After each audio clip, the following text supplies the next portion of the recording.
The letter had taken 11 days to reach Caleb Mercer, which was fast for the mountains and slow for everything else. He read it twice standing at the door of his cabin, the paper soft at the fold lines from where the courier had shoved it into a coat pocket before the long climb up. The handwriting was careful, slanted a little to the right. Someone who'd been taught penmanship in a schoolroom, but had spent years since then writing only when necessary.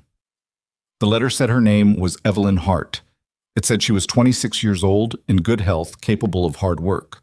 It said she had read his notice in the Millbrook County Advertiser and believed she was suited for the arrangement he described. It said she would arrive on the third Tuesday of October, on the afternoon stage from Cutter's Pass. It did not say anything else. Caleb folded the letter along its existing creases and set it on the windowsill, where it stayed for 9 days without him touching it again. He was not a man who went back over things once he'd decided. He'd decided he would take a wife. Practical reasons. The winters at this elevation were not getting shorter, and he was 34 years old, and there were certain tasks, the preserving, the mending, the things that required patience he didn't have, that a second person would do better than he was doing them. He wasn't looking for companionship. He'd never particularly needed it. What he needed was a functioning household and a woman who could manage one. That was the arrangement. He'd written it plainly in the notice, and apparently Evelyn Hart had read it plainly, and here they were. He spent the 9 days getting the cabin ready. He built a second sleeping shelf on the interior wall, the one that didn't face north. He rechinked a section of wall where the mud had cracked through the winter before. He cleared out the small storage room off the main room and put a door on it. A real door, not the canvas flap that had hung there for 3 years. He did not think too much about what it meant to build a door for someone he'd never met. He thought about whether the hinges were set level. On the morning of the third Tuesday, he loaded his mule and went down the mountain.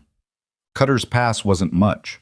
A trading post, a smithy, a feed store, and a saloon that also served as the stage depot, because Holt Farnsworth, who ran the saloon, had been the first one willing to pay the stage company their fee. The town existed because the pass existed, and the pass existed because the mountains had left a gap there, and everything about the place felt temporary in that way, like it was waiting for the mountains to close back up and put it out of its misery.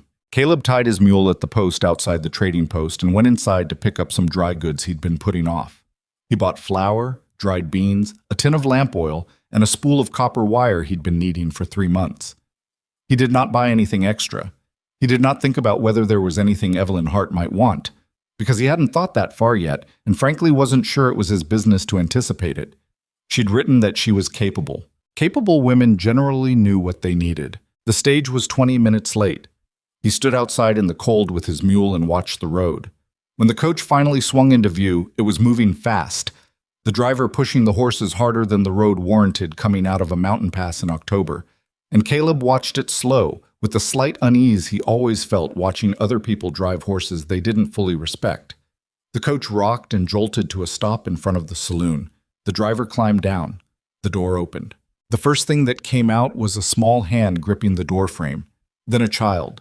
A girl, maybe 7 or 8 years old, with dark hair flattened by the journey, and eyes that moved around the street the way eyes do when they're looking for threats rather than scenery. She stepped down and immediately moved to the side, not letting go of the coach door, looking back up. Then another child. Younger, maybe 5, maybe 6. It was hard to tell because she was thin in a way that made her look both smaller and older than she probably was. She had the same dark hair, and she was shaking, though whether from cold or something else Caleb couldn't determine from where he stood. Then a woman. She came down from the coach like someone who was used to being watched and had learned not to let it show. She was of medium height, wearing a gray wool coat that had been good quality once and had since been repaired in several places with slightly different thread.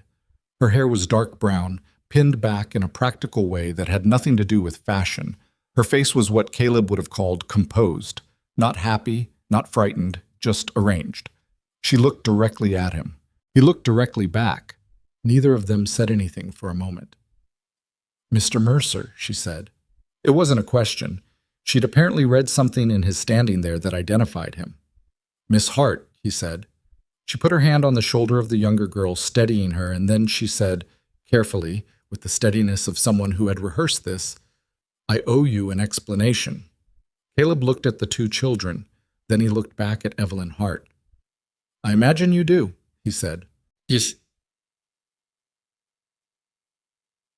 They sat in the saloon because it was the only place in Cutter's Pass with enough chairs and some degree of warmth. Holt Farnsworth brought them coffee without being asked, which surprised Caleb, who had never known Holt to do anything without being asked. The younger girl, Clara, Evelyn called her, sat close against Evelyn's side and stared at the table. The older one, Nora, sat across from Caleb and watched him with the specific, unblinking attention of a child who has learned that adults are the source of most bad things and therefore require monitoring. "They're my sisters," Evelyn said. "Clara is 6. Nora is 8. "I gathered they were your sisters," Caleb said. "What I didn't gather was why they're here." Evelyn wrapped both hands around her coffee mug. "Our mother died in the spring, fever. There was no one else. Our father has been gone since Clara was an infant. When she died, there was a man. A creditor, he called himself. He had papers saying our mother owed him a debt, and he said the debt transferred to us." She paused. "He said the way to settle it was for me to enter a contract with him, a work contract. He was very particular about calling it a work contract." Caleb said nothing. "I knew what it was," Evelyn said flatly. "I wasn't confused about it, and I knew that if I went, Clara and Nora would be left with nothing, so I didn't go. I took them, and I left." "How long ago?" 3 months. "And the man?" "His name is Vance Pollard." She said the name like it tasted bad. "He has associates in several towns. I had to be careful about which way I went. I saw your notice in the Advertiser. A cousin in Millbrook showed it to me, and I thought—" She stopped, started again. "I thought that if I was legally contracted somewhere, in a marriage, with a documented address, it would be harder for him to claim I owed him anything." Caleb looked at her for a moment. "You used my notice as a legal shield." "Yes." She met his eyes. "I'm sorry I didn't tell you in the letter. I should have, but I was afraid you'd refuse, and I didn't have anywhere else to go." The saloon was quiet except for the fire and the sound of Clara's small foot tapping against the chair rung. Nora was still watching Caleb with that unnerving steadiness. "What do you want me to do with the girls?" he said. Evelyn's hands tightened slightly on the mug. "I want them to be somewhere safe. That's all. I'll work. I'll do whatever you need done. I'm not asking for anything I haven't earned." "I didn't ask what you're willing to offer," Caleb said. "I asked what you want for them." She looked at him. For the first time since the coach had arrived, something shifted in her face. Not a crack exactly, more like a seam showing under pressure. "I want them to sleep somewhere warm," she said. "I want Clara to stop shaking. I want Nora to stop watching every door." Caleb looked at Nora, who was in fact watching the saloon door. He looked at Clara, who had stopped tapping her foot and was now pressing her face slightly into Evelyn's arm. He drank the rest of his coffee, set the mug down. "I've got one room built out," he said. "One sleeping shelf beyond my own. It's not— I built it for one person." "We can manage," Evelyn said quickly. "I wasn't finished." He looked at her. "I'm saying it needs to be expanded before winter proper hits, which means there's work to do before we settle into anything comfortable, all right?" Evelyn stared at him. "All right," she said. Her voice was almost steady. "The mule can carry the girls up. It's a 2-hour climb. We should start before the light goes." Nora did not want to ride the mule. She stood at its head and stared at it, and it stared back at her, and Caleb watched this standoff with something close to appreciation, because the mule, whose name was Hazel, though he'd never told anyone that, was not generally intimidated by people. And here was an 8-year-old making it uncertain. "She won't throw you," Caleb said. "I didn't say she would," Nora said. "You haven't gotten on." "I'm deciding." He waited. Clara, who had no such reservations, was already sitting on Hazel's back, gripping the pack harness with both fists, watching her older sister with an expression of supreme confidence that the matter would work itself out. "You've ridden before?" Caleb asked Nora. "Once. A horse at a farm. It was nothing like this. Mules are steadier than horses on mountain terrain, less likely to panic." Nora considered this. "What does she eat?" "Grain mostly. Hay. She'll eat an apple if you have one." "I don't have one." "Then she'll eat hay." Another moment of silence. Then Nora put her foot in the stirrup Caleb had shortened 4 inches for the girls, and pulled herself up behind Clara with a grunt of effort, and settled herself with the determined air of someone who had made a decision and was committed to it. Hazel shifted slightly, adjusted, and then stood solid. "She's fine," Nora announced. "She is," Caleb agreed and started up the trail. Evelyn walked beside him. She had a pack on her back, everything they owned, apparently, in one canvas bag, and she walked with the focused attention of someone learning terrain, which he respected. A lot of people who weren't from the mountains watched their feet when they should have been watching the trail ahead. She watched ahead. "You didn't ask me anything else," she said, after they'd been climbing for a while. "In the saloon, about the contract, about Pollard, you just wasn't necessary." Most men would have had more questions. "I had plenty," Caleb said. "Didn't seem like the right place to ask them." She glanced at him sideways. "Will you ask them now?" "Some of them, eventually. Not all at once." He stepped over a root that crossed the trail. "You said his name is Vance Pollard. Does he know what direction you went?" "I don't know. I went 3 different ways before I settled on heading toward Millbrook. I don't think he tracked me specifically. There are others in the same situation." Her voice flattened on that last sentence. "He runs a system. I wasn't the only one. So he may not prioritize finding one specific woman when he has others. He might not." A pause. "Or he might. I was the one who left first. I don't know how he thinks about that." "All right." Caleb filed this away. "The mountain's hard to approach in winter. If he's going to send anyone up here, he'll do it before the snows close the pass. That gives us some time." "Time for what?" He thought about it honestly. "Time to figure out what exactly we're dealing with." The cabin sat in a natural hollow between 2 ridgelines, which had been the main reason Caleb chose the spot 7 years ago. It was sheltered from the prevailing winds, had a spring that ran year-round 30 yards to the east, and was hidden from the lower trail until you were almost on top of it. He'd built it himself over 2 summers. Not fast, not elegant, but solid in the ways that mattered. The walls were thick. The roof didn't leak. The fireplace drew without smoking back into the room, which was more than you could say for half the structures in Cutter's Pass. He watched Evelyn take it in when they crested the last rise and the cabin came into view. She didn't say anything, which he considered a reasonable response. It was what it was. Small, practical, made of rough-cut timber with a sod roof that had put out 3 separate attempts by the wind to take it. The woodpile on the south side was 7 feet tall and 4 feet deep, which had taken most of August to build and which he was privately proud of, though he would not have said so. Nora said, from Hazel's back, "It's small." "Nora," Evelyn said, "I'm not complaining, I'm observing." "It is small," Caleb said. "We're going to fix that." Clara, apparently unconcerned with the size of anything, slid down from Hazel's back before anyone could help her, and landed in a crouch in the dirt, and then stood up and walked directly to the cabin door and tried the handle. "It's not locked," Caleb said. "Oh." She went in. They all stood for a moment outside listening to the sound of Clara's feet crossing the floor inside, and then her voice saying, "There's a fire already. It's warm." He'd banked the coals before he left that morning.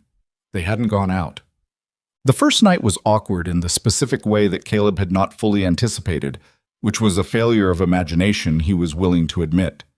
He'd thought about the practical arrangements, sleeping space, the room, the logistics, and hadn't spent much time thinking about what it would feel like to have 3 strangers in a space that had been just his for 7 years. It felt strange. That was the only word for it. Strange in a way that wasn't bad exactly, just present and noticeable, the way silence becomes noticeable after a long noise stops. He made supper, venison stew with dried carrots and some of the onions he'd stored from last summer, and set it on the table, and Evelyn moved to help without being asked, taking over the bread without discussion, which was useful because his bread was functional, but not good. Clara ate like someone who hadn't been certain there would be food, methodical and serious, and he made himself look away from that because there was something in it that he didn't want to sit with for too long. Nora ate more carefully, watching him over her bowl. "You hunt?" Nora said. "Yes." "Is that where the meat came from?" "Yes." "Deer?" "That one, yes. Sometimes elk. Rabbits in spring." She seemed to be building a catalog of information. Do you have traps? Some. Mostly I use a rifle. Our father had a rifle, Nora said. He left it when he went. Caleb didn't say anything to that. Mama sold it, Clara said without looking up from her bowl. For food. Nora glanced at her sister and then back at Caleb. That was before things got bad, she said, which was a remarkable thing for an 8-year-old to say, and which told him that things had gotten quite bad. After supper, Evelyn washed the bowls in the basin, and Caleb put more wood on the fire. The girls were given the sleeping shelf. It was wide enough for 2 if they were small, and Evelyn took the storage room he'd built out, with the canvas pallet he'd laid in there. He took his own bunk. The arrangement was what it was. He lay in the dark for a while, listening to the sounds the cabin made with 4 people in it instead of 1. Different settling sounds, different breathing sounds, the small shift of weight on the sleeping shelf when Clara rolled over. It was not comfortable, exactly, but it was not what he'd expected either, and he wasn't sure what he'd expected. He slept. In the morning, Evelyn was already up when he woke, and the fire was built and there was water heating. She'd found the oats and made porridge, and she'd done it quietly enough that Clara and Nora were still sleeping. She was sitting at the table with a cup of hot water. He didn't have tea, he realized. He should have bought tea in Cutter's Pass, reading something. When he came out, she looked up and then looked back at whatever she was reading. Morning, he said. Good morning. He went to get wood from inside and came back and found her still reading. He put the wood by the fire. He poured himself some of the hot water, which he drank plain because that was how he drank it. He sat down across from her. What are you reading? She hesitated slightly, then turned it so he could see. It was a small book, cloth-covered, well-worn. It's a book about plant medicine, herbs, roots, what grows in different climates. She paused. I used to help the doctor in our town when I was younger, before... Another pause. I know some things about treating illness. I thought it might be useful here. Caleb looked at the book, then at her. That's useful. I also can preserve food. I'm good with a needle. I can read and I can do sums.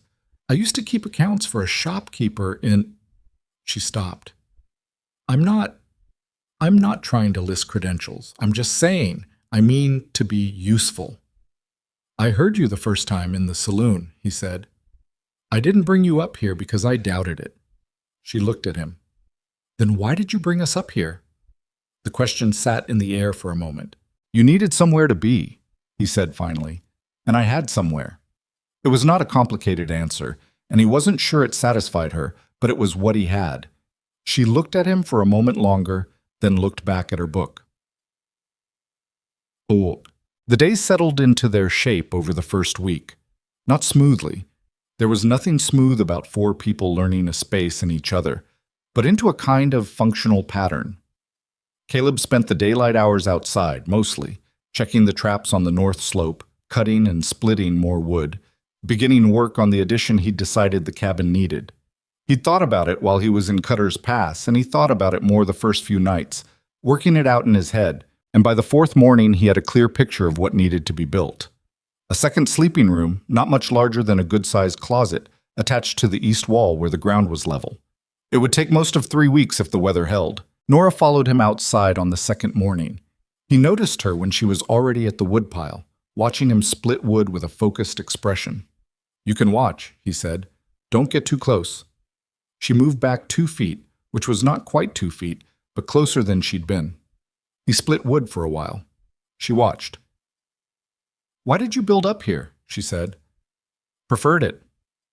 Preferred it to what? Towns. She seemed to be turning this over. We lived in a town, she said. It wasn't... There were people there who knew us, who knew our family. After Mama died, it was... They weren't... She stopped. Started differently. People stopped looking at us the same way. Caleb kept splitting. He let the sentence sit without filling it in. When we were running, Nora said more quietly, I kept thinking that we just needed somewhere where nobody knew about us, where we could just be different than what happened. He set down the splitting maul for a moment and looked at her. Is that what this is? She said. Can people not find us here? He thought about Vance Pollard. He thought about the pass closing in another few weeks. He thought about what he knew and what he didn't. It's harder to find people here, he said. That's true. He picked up the maul. And anything that comes up the trail, I'll see it first. Nora looked at him steadily for a moment. Then she seemed to decide something.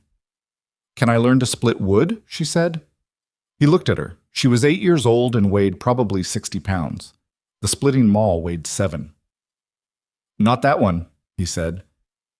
But I've got a smaller hatchet. Clara did not follow him outside. Clara followed Evelyn, and what Clara did, apparently, was talk. Caleb could hear them through the wall sometimes when he was working on the addition.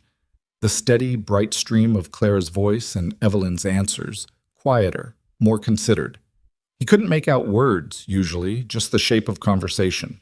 It was a sound he hadn't heard in this cabin before, and he noticed it the way you notice a bird calling in a place you'd only known as silent. Evelyn found her way around the cabin's systems without being shown much. She found where things were stored. She figured out the particular way the chimney draft worked, that you had to set the firewood slightly forward, not centered, or the draw went wrong. She figured out that Hazel preferred to be approached from the left and would lay her ears back if you came from the right. She figured out that Caleb's organizational system, such as it was built around where he stood when he needed something rather than any logical category, and she did not attempt to change it, which he appreciated. He noticed her noticing things. She had a way of paying attention that was quiet and complete, like she was building a map. He recognized the habit because he had something like it himself. The constant cataloging of terrain, of condition, of what was reliable and what wasn't. Her version was faster than his, more social. She read people the way he read landscape. He wondered what she made of him. He suspected it wasn't entirely flattering and did not particularly mind. On the 5th evening, after the girls were asleep, she sat down at the table across from him while he was sharpening his knife and said, "Tell me about the man who runs the trading post in Cutter's Pass." He looked up. "Prentice? He watched us when we arrived. I noticed it then, and I've been thinking about it. He watches everybody who comes through. That's Prentice. He makes it his business to know who's coming and going in the pass." "Does he talk about it?" "He talks about everything." Caleb considered. "He's not malicious about it. Information is his currency. He trades it the same way he trades goods." Evelyn was quiet for a moment. "If someone came asking about us, asking whether 3 women and a man had gone up this trail, would he tell them?" Caleb thought about this honestly, because she deserved honesty. "Probably," he said. "If they asked the right way, yes." She nodded slowly. Something in her face had gone careful and still. "Then we should assume our direction is known if anyone is looking." "That's a reasonable assumption." "What do we do about it?" He looked at her across the table. This woman he'd known for 5 days, who'd arrived on a stagecoach with 2 children and a past she was still only partially telling him. And he was surprised to find that he did not feel backed into a corner. He felt something more like engagement, like a problem worth solving. "For now," he said, "we keep building, we keep stalking, and we wait to see what comes." She held his gaze. "And if something comes? Then we deal with it." She was quiet for a moment, then, "That's not a detailed plan." "No," he agreed, "but it's an honest one." Something shifted very slightly in her expression, not quite a smile. Her face didn't seem to move towards smiles easily, which he understood, but something adjacent to it. Acknowledgement, maybe, or recognition. "All right," she said, and went to bed. By the end of the 2nd week, the addition was framed and half-walled. Nora had gotten tolerable with the hatchet on small limbs, and considered this a significant personal achievement.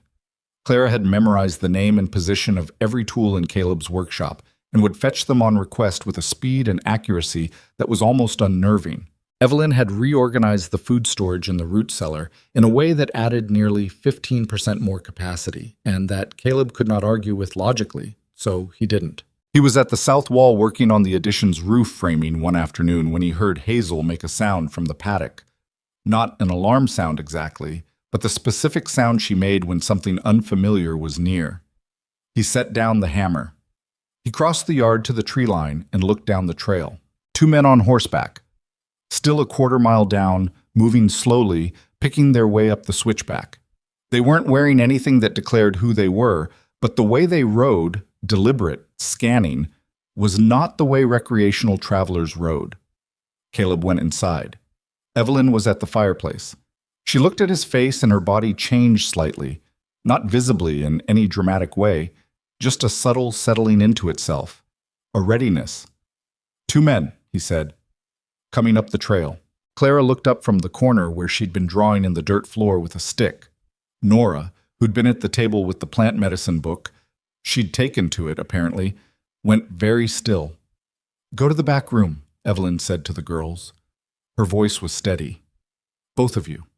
Don't come out until I say." Nora closed the book and took Claire's hand, and they went without a word. Caleb pulled his rifle from the pegs above the door. He didn't load it, not yet, not until he had a better read. He set it within reach and went back outside to wait. The two men came into the yard without hurrying. They pulled up their horses at a polite distance, which was either good manners or the practiced courtesy of men who knew that bad manners got you shot in the mountains. The one in front was broad-shouldered with a brown coat and an expression that was professionally neutral. "Afternoon," he said. "Afternoon," Caleb said. "We're looking for a man named Caleb Mercer. Understand this might be his property." "Might be?" A pause. The professional neutrality didn't shift. "Mr. Mercer, I'm representing a Mr. Vance Pollard out of Millbrook County.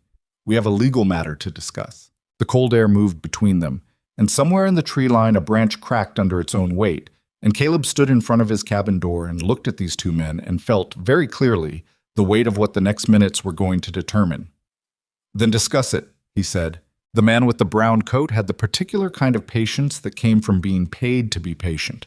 He didn't fidget on his horse. He didn't look around the yard with obvious curiosity the way some men would have. He just waited, and his companion, younger, thinner, with the kind of wary eyes that come from being someone else's backup for too long, waited with him.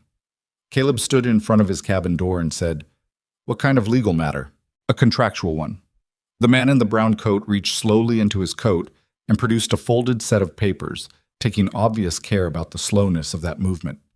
He held them out. "Mr. Pollard holds a signed agreement with a Miss Evelyn Hart, formerly of Millbrook County.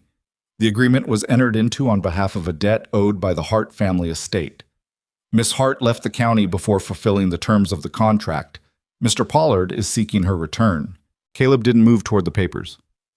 "Her return," he said, "to fulfill the agreed terms." "And what are the agreed terms?" A slight pause. "That's a matter between Mr. Pollard and Miss Hart." Caleb looked at the papers still extended in the man's hand. He looked at the man's face, which was professionally arranged to communicate nothing at all. He looked at the second man, who had positioned his horse a few feet to the left and slightly back, a covering position, done with enough naturalness that someone not paying attention might not have noticed. He had noticed. "She's not here to fulfill anyone's terms," Caleb said. "She's here because she's my wife." The man in the brown coat didn't blink. "Mr. Pollard is aware of the marriage arrangement.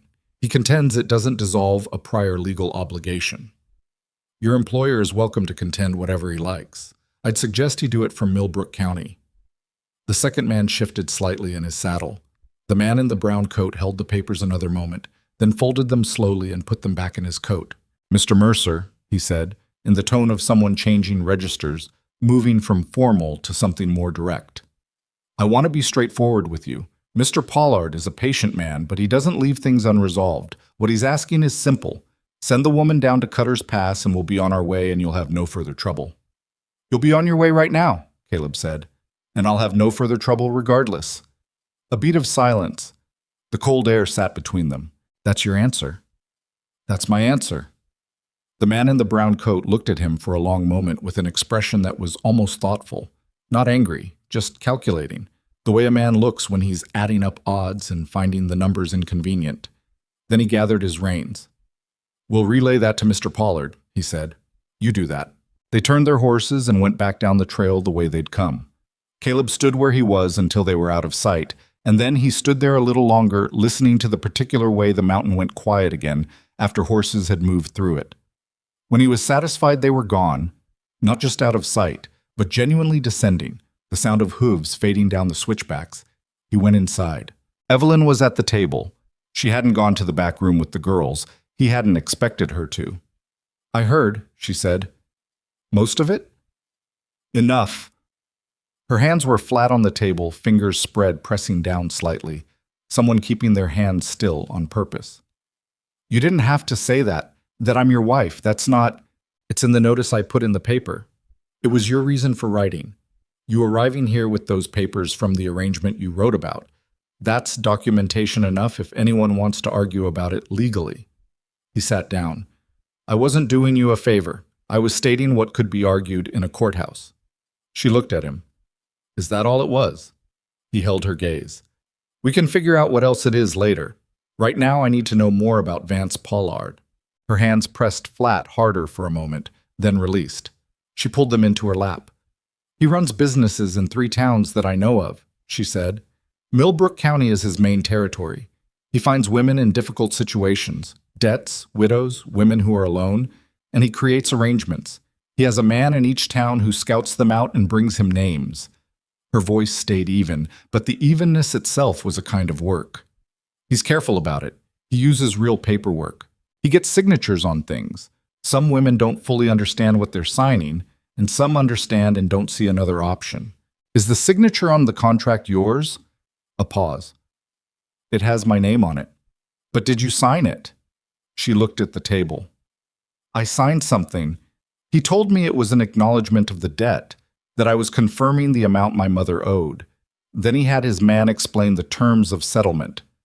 Her jaw set slightly.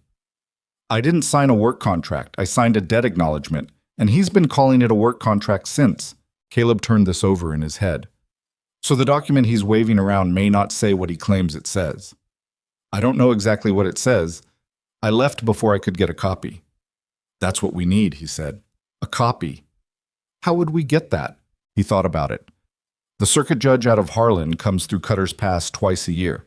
He'll be through again before the pass closes, maybe 3 weeks out.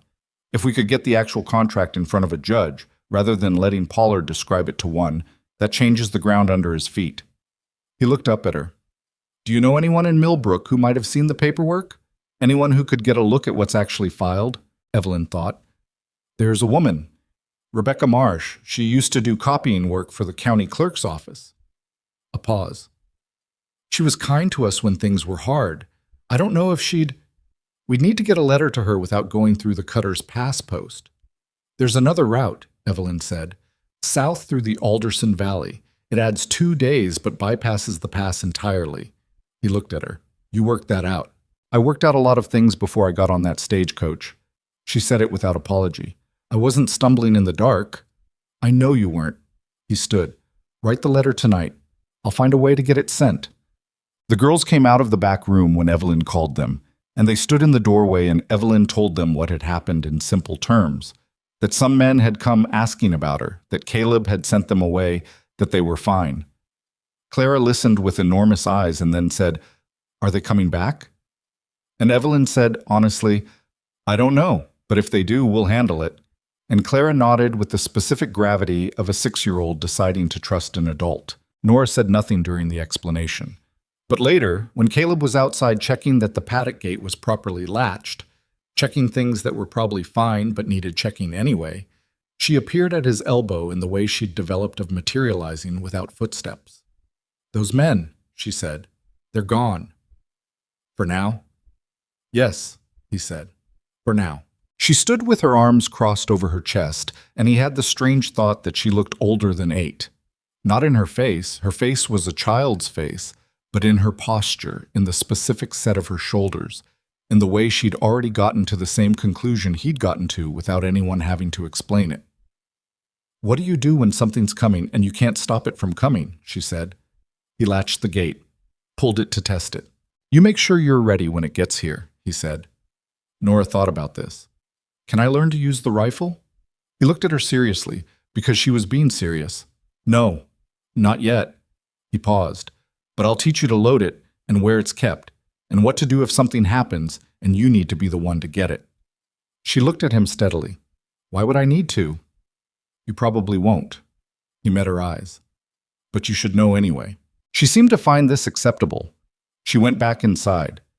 He stood at the paddock gate for another moment, looking down at where the trail disappeared into the trees, thinking about Vance Pollard sitting in Millbrook County adding up his options, and about the 3 weeks until the circuit judge came through, and about the letter Evelyn was writing by firelight right now, and about all the ways this could go before any of that happened. He latched the gate again, though it was already latched. Damnee. The letter went out 4 days later, carried down the Alderson Valley route by a trapper named Dewey Fitch, who came through twice a season trading pelts, and who owed Caleb a favor from a winter 2 years back involving a broken leg, a splint, and 6 days of food. Dewey was not a complicated man, and not a reliable one in most respects. But he had a dislike of anything that resembled official business and could be trusted to deliver a letter without discussing it, which was all that was needed. In the meantime, Caleb finished the edition. He worked fast because the weather was telling him to, the temperature dropping each morning a little further than the one before, the sky taking on that specific gray-white color that meant serious snow was thinking about arriving. The east wall went up in 2 days. The roof took 3 more. He cut a second small window into the south face to give it light, and he built a narrow sleeping platform along the interior wall with enough room for 2 girls who were, by now, emphatically not going to keep sleeping on the single shelf in the main room. Nora supervised the construction with the solemnity of a foreman who suspects the crew is cutting corners. She pointed out twice that the platform supports could be spaced more evenly. She was right both times. "You're going to be a builder," Caleb said, fitting the last support into place. "Maybe," she said, "or a lawyer." He looked up at her. "Why a lawyer?" "Because lawyers make the rules, and everyone else has to follow them." She said it plainly, without particular bitterness, but without any illusion either. "I want to be the one who knows the rules." He thought about what Evelyn had told him about the debt acknowledgement, about a document Evelyn had signed without understanding that it was being called something else. He thought about Pollard's man sitting on his horse with those papers in his coat, speaking with perfect confidence about what was and wasn't legal, because he knew most people wouldn't think to question the confidence. "That's not a bad reason," he said. "Hardship." There was a snowfall on the 8th day after the 2 men had come. Not the serious snow yet, just a few inches, enough to cover the ground and quiet the world and make the cabin feel like an island. Caleb spent the day inside for the first time since Evelyn and the girls had arrived, and it was in this contained circumstance that he began to understand something about what the 4 of them had actually become in the weeks since October. They were not strangers anymore. They were not yet something he had a word for. They were somewhere in between. Clara had adopted the mule. Not officially, not in any conversation.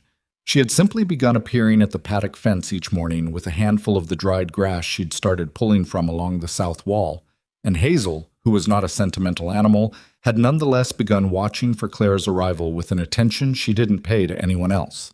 Caleb observed this without comment. Nora had read her way through the plant medicine book and had started asking Evelyn-pointed questions about which plants they might identify in the area come spring. She'd also started helping Caleb with the trap line, not the actual setting or checking of traps. That would come later. But the walking, the learning of the terrain, the understanding of where animals moved and why. She asked good questions. She paid attention to the answers. And Evelyn worked the way some people worked, which was without announcement and without stopping.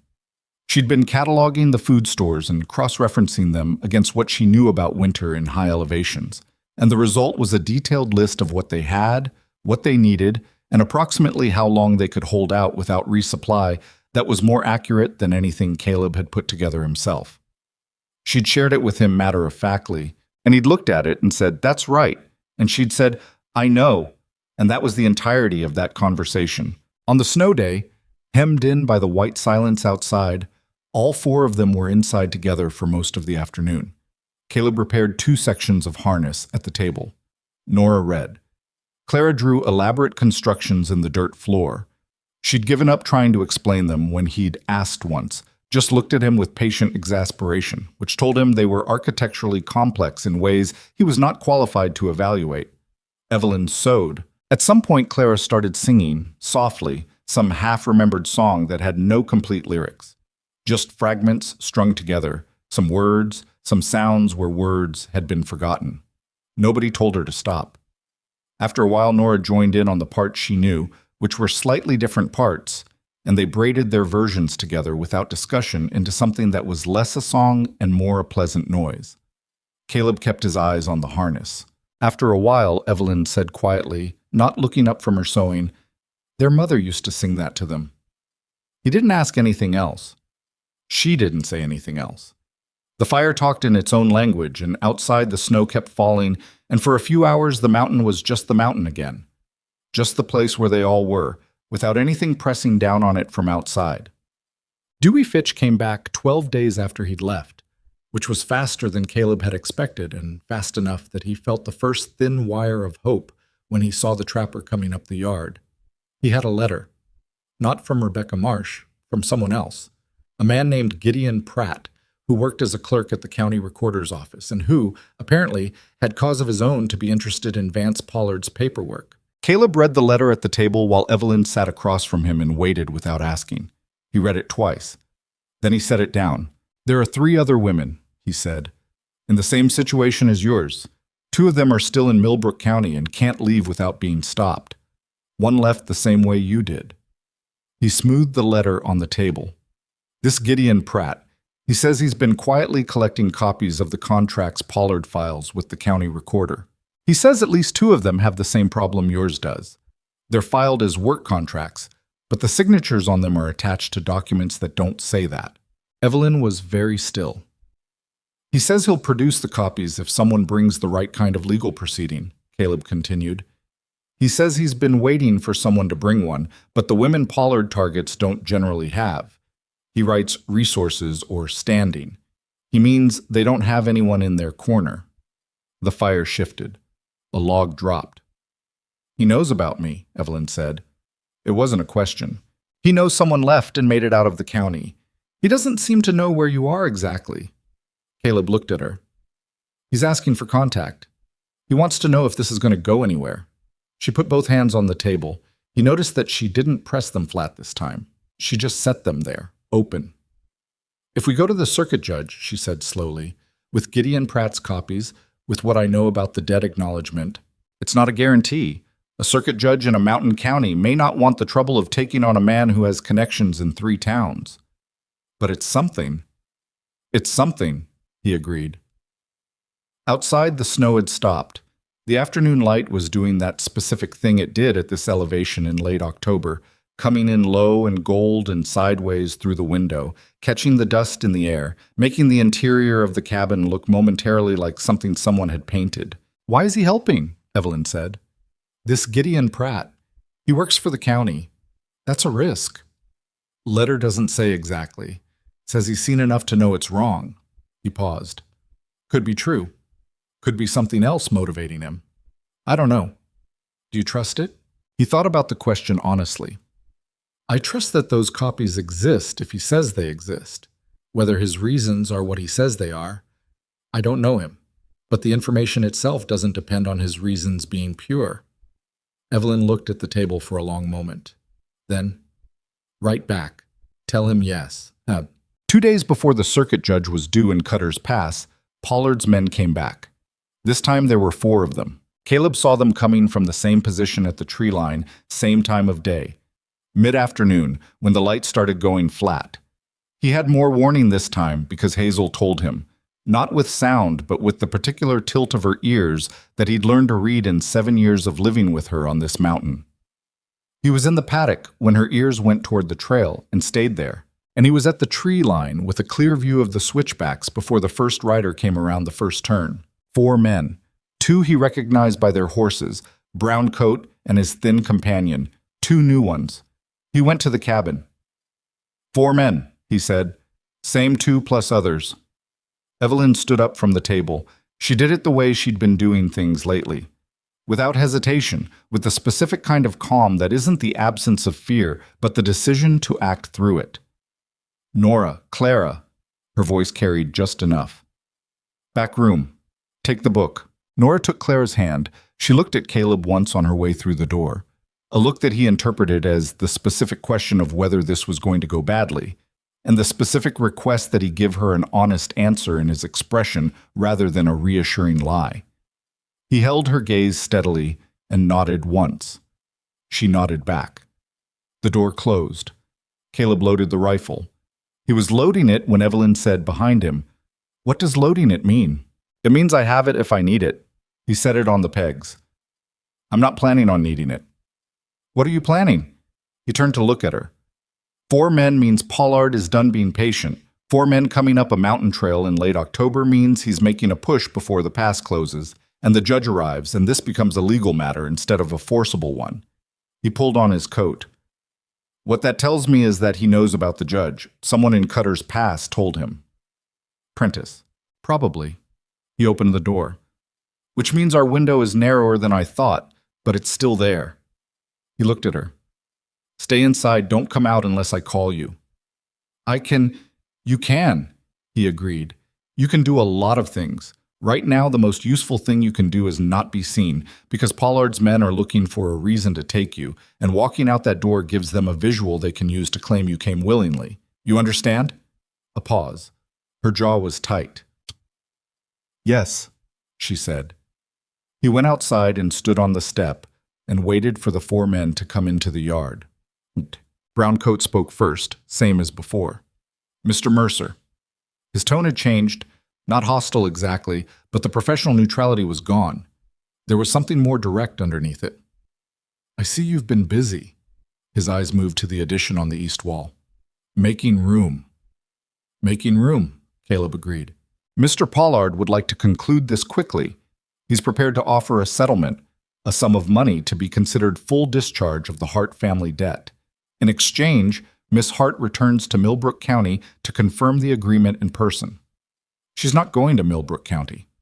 "The sum is generous." "Keep it." Caleb stood with his hands at his sides. "I know what the judge's schedule is. I know he'll be in Cutter's Pass in 2 days, and I know that's why you're here today instead of next week." The 4 men looked at him. Something shifted in the atmosphere of the yard. "I'm going to tell you what's going to happen," Caleb said. "You're going to go back down this mountain, and you're going to tell Vance Pollard that Evelyn Hart has legal representation coming and documented evidence regarding the nature of the contract he filed, and that if he pushes this any further before the circuit judge hears it, he's going to be explaining himself in a court proceeding instead of a private conversation." He paused. "And I want to be clear. I'm not bluffing. I have copies of what he filed. I have the signature on the acknowledgement document that he called something else." Browncoat's face had gone very still. "I think," Caleb said, "that when Vance Pollard hears that, he's going to make a calculation about whether one woman's case is worth what comes out in a legal proceeding. I think he'll decide it isn't, but that's his decision to make, and you have to take him the information to make it." A long moment of silence. The 4 horses stood with the patience of horses.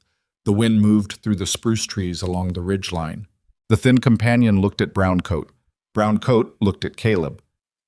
"You're taking on a lot for a woman you barely know," Browncoat said finally. "I know her well enough," Caleb said. Another long pause. "We'll relay your position," Browncoat said, and turned his horse. Caleb watched all 4 of them ride back down the trail. He stood in the yard long after they'd gone, in the cold afternoon light, listening to the mountains settle around him. When he finally went back inside, Evelyn was standing at the window. She'd been watching. "The copies," she said. "Do you actually have them?" "Gideon Pratt has them. He's agreed to produce them." He looked at her. "Close enough." She looked at him for a long moment. Something in her face that he was starting to be able to read. Not the composed arrangement she showed the world, but what moved underneath it, quieter and less guarded. "You told them you had documentation before you knew he'd agree," she said. "I knew he'd agree." "How?" He hung up his coat.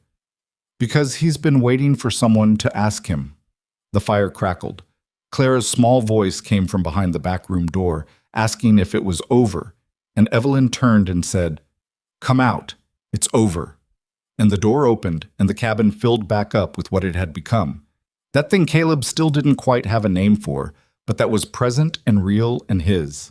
He looked at Nora, who came out with the plant book under her arm, and looked at him with the direct, steady look she'd perfected. "Were there really copies?" she said. "Yes," he said. "There are." She seemed to decide this was satisfactory. She sat down at the table and opened the book. Caleb put wood on the fire and did not say what he was thinking, which was that 2 days was not much time, that a circuit judge was not a certainty, and that Vance Pollard was not the kind of man who made the same trip twice without changing his approach. He thought all of this privately, the way he thought most things, fully, without softening it, and then he set it aside into the part of his mind where he kept the things he couldn't resolve tonight, and he sat down to supper. The snow that came that night was not the gentle kind. Caleb woke at 2 a.m. to the sound of the wind changing pitch in the chimney, a specific shift, higher and more sustained, that he'd learned over 7 winters meant the storm wasn't passing through but settling in. He lay in the dark for a moment listening to it, doing the math without wanting to. The circuit judge was due in Cutter's Pass in 2 days. The trail down the mountain in serious snowfall was passable for a single man who knew it, barely, and impassable for a horse. He got up and went to the window and looked out. White. Solid and moving white.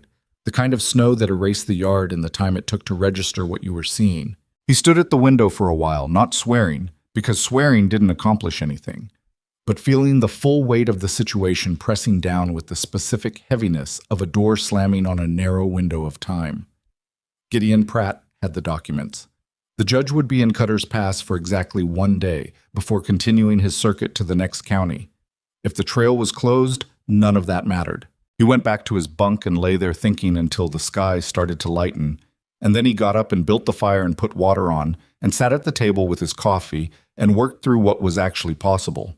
Evelyn came out earlier than usual. She took one look at the window, at the white pressing against the glass, and then she looked at him. "How bad?" she said. "Bad enough." He wrapped both hands around his mug. Storm like this at this elevation could hold 2-3 days. She sat down across from him. She didn't say anything right away, and he appreciated that. She'd learned, or maybe she'd always known, that the first response to bad news didn't have to be words. Sometimes it just had to be a person sitting with you in it. "The judge," she said finally. "Yes. If we can't get down, the documents don't get presented. The case doesn't get filed before the pass closes for the season." He looked at her.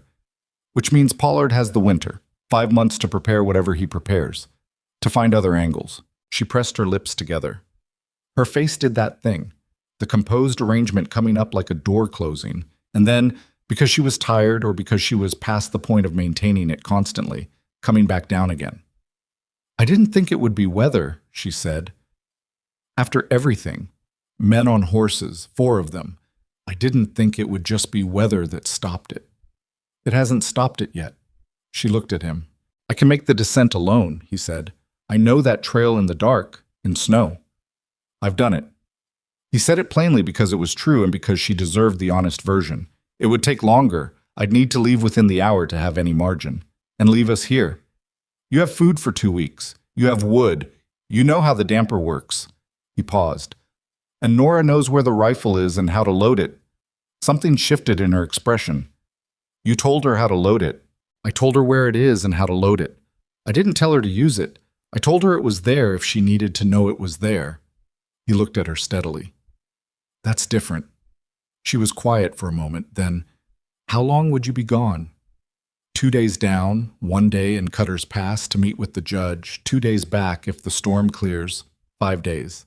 And if it doesn't clear, then longer. He didn't soften it. Could be a week. Outside, the wind leaned into the cabin walls with a sound like something pushing to get in. The fire responded by brightening slightly, the draft working the way it was supposed to, and Caleb found himself briefly grateful for the care he'd put into that chimney. "Then go," Evelyn said. "Get down there. I want to hear you say you're all right with 5 days, possibly more." "I'm not all right with it," she said. "I'll manage it anyway. Those are different things." She met his eyes. "Go, before the trail gets worse." Boom. He was packed and moving within 40 minutes. He told Nora and Clara before he left. He crouched down to their level and told them plainly that he was going to the pass to take care of the legal matter, that he'd be back when the storm cleared, that Evelyn was in charge and they were to do what she said without argument. Clara looked at him with solemn eyes and said, "Will you bring back tea?" Because apparently she'd noticed there was no tea. He said he would try.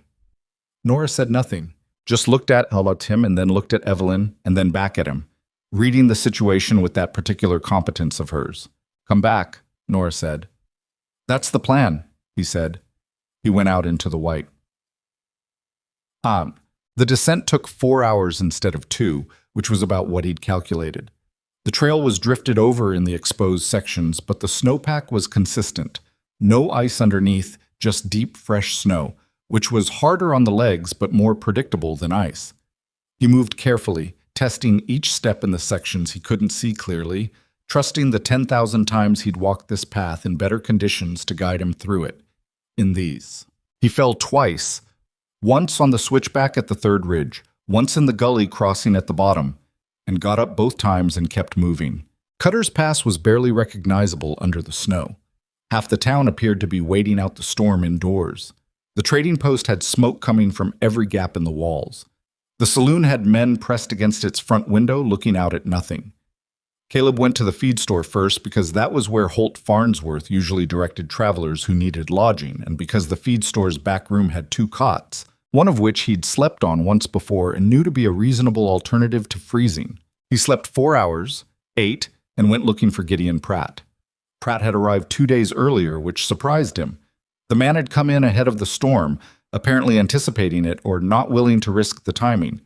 He was staying at the saloon, and when Caleb found him, he was sitting at a corner table with a leather satchel on the bench beside him, and the slightly coiled look of a man who has been waiting and doesn't like waiting. He was younger than Caleb had expected, maybe 30, with neat hands and the slightly ink-stained fingers of someone who worked with documents, and eyes that moved around the room in a way that reminded him somewhat of Nora.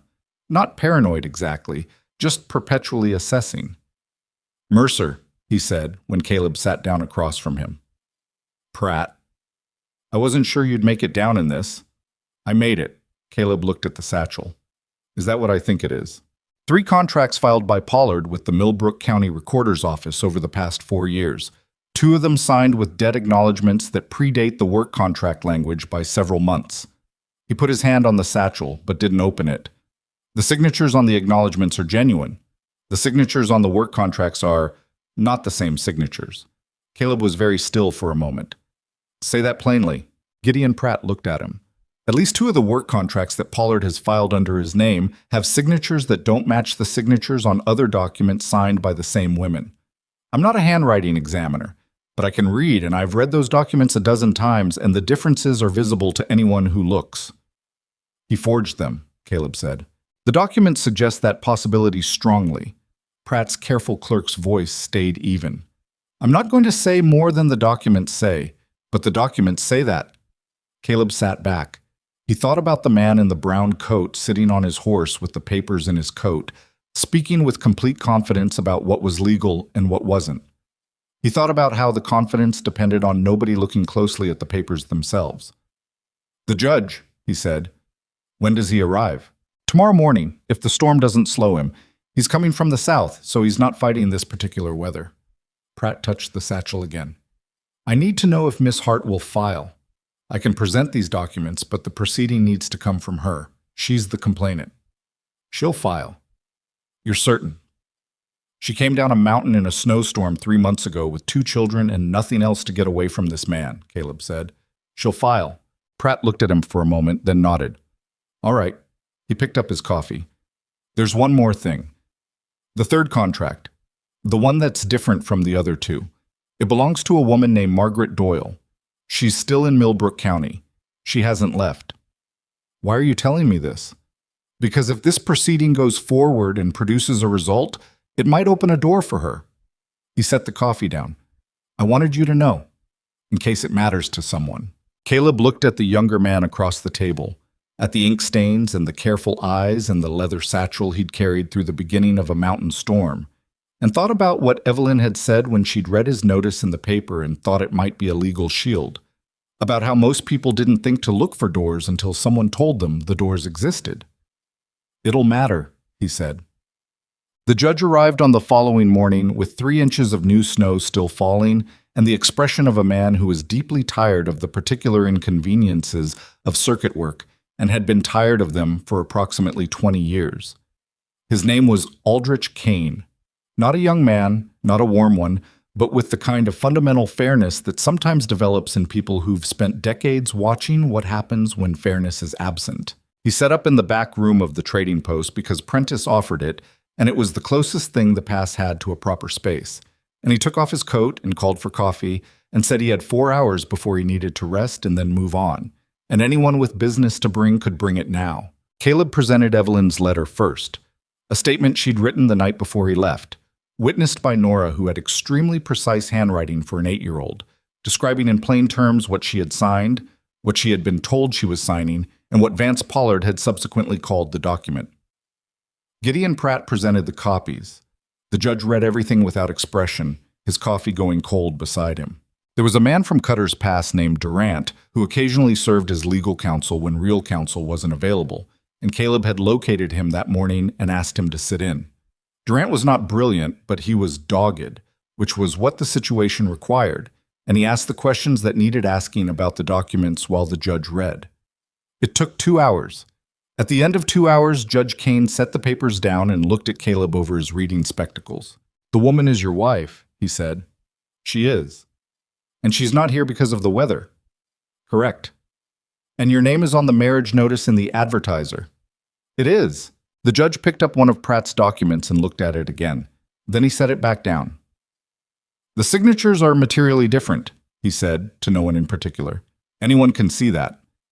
He said it with the specific irritation of a man who finds obvious things being obscured by complicated arrangements. "I'm going to issue a stay on the enforcement of any contract bearing Evelyn Hart's name pending a full examination of the documents in a seated court." He looked at Durant. "You'll draw up the paperwork." "Yes, sir.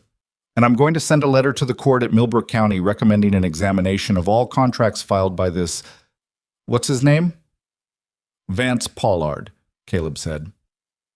"Pollard." He wrote the name down. "This doesn't end his operation today," the judge said, looking at Caleb directly. "I want to be clear about that. A stay is a pause, not a verdict. A full examination takes time, and courts in Millbrook County may be slower about this than I'd like." "I understand. But it means his claim on your wife is legally suspended. If his men come up that mountain now, they're not enforcing a contract.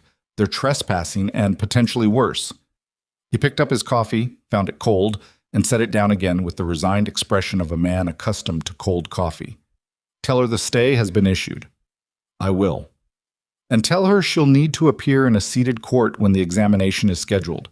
That could be spring, could be summer. She'll be there." Judge Kane looked at him for one more moment, with the expression of someone reading a situation they find mildly interesting in a life full of situations they've seen before. "You came down a mountain in that storm for this," he said. "Yes."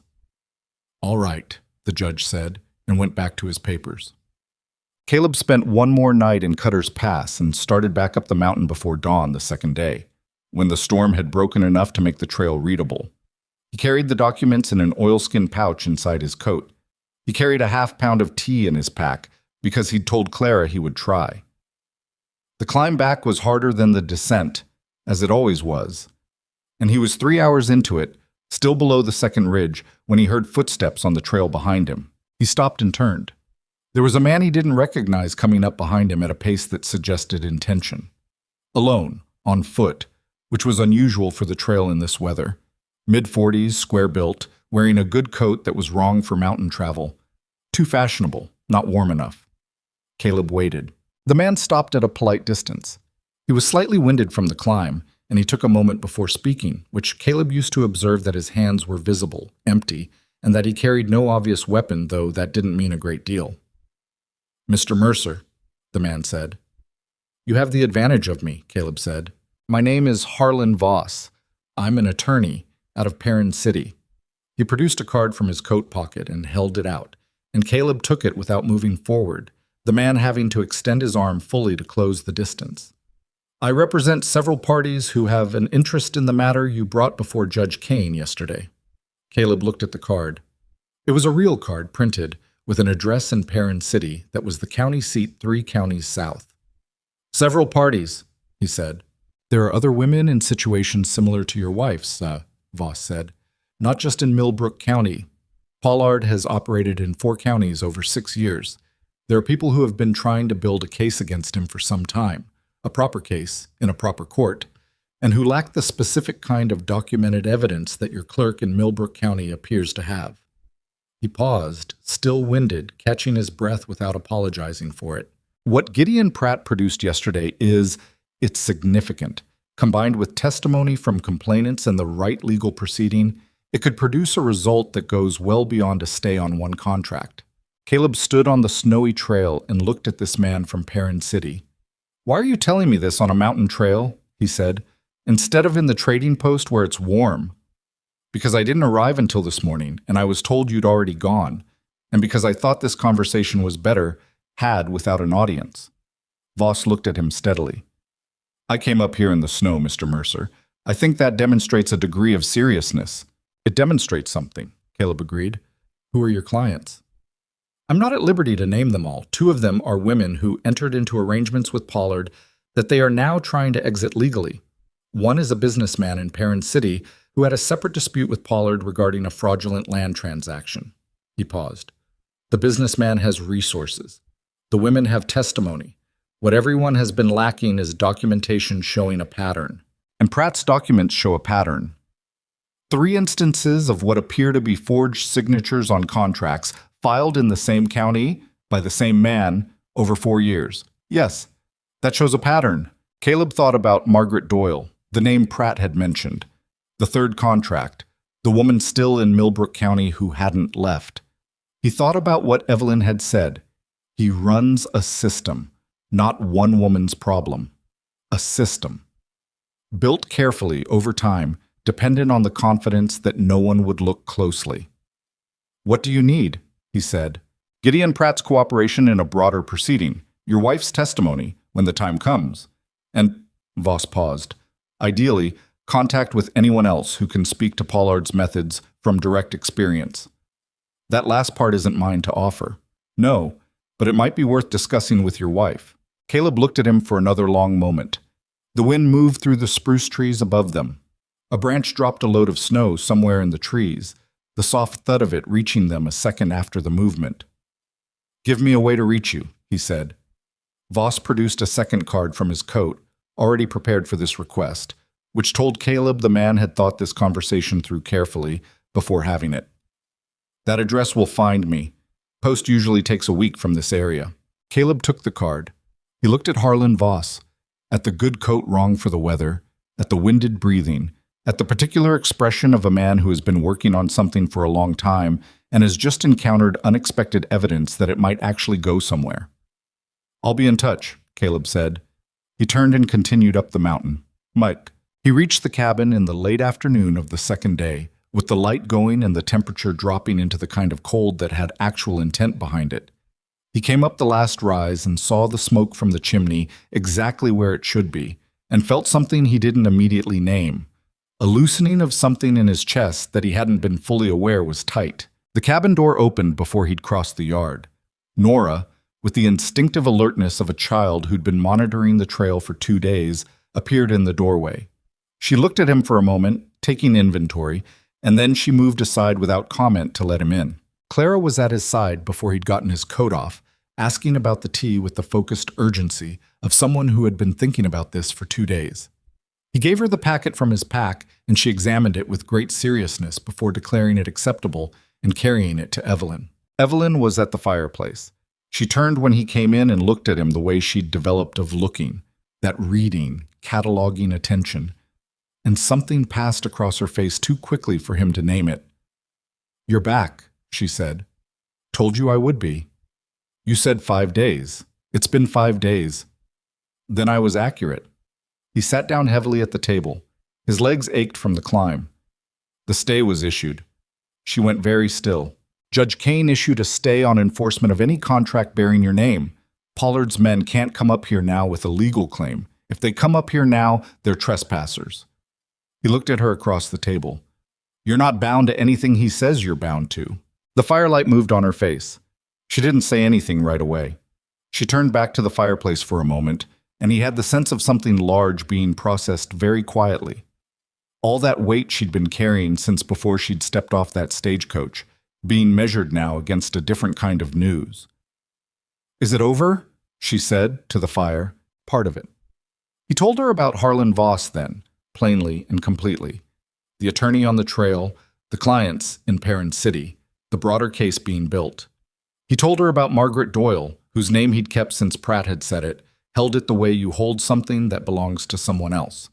He told her that the decision about participating in anything larger than her own case was entirely hers to make, and he wouldn't tell her what to do about it.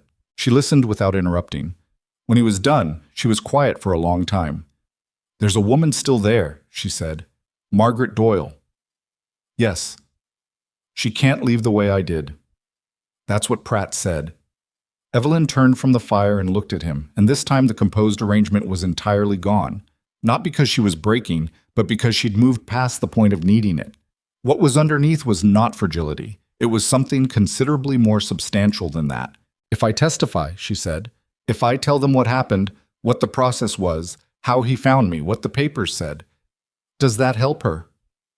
"Voss seems to think it does." "Then I'll do it." She said it without drama, without hesitation.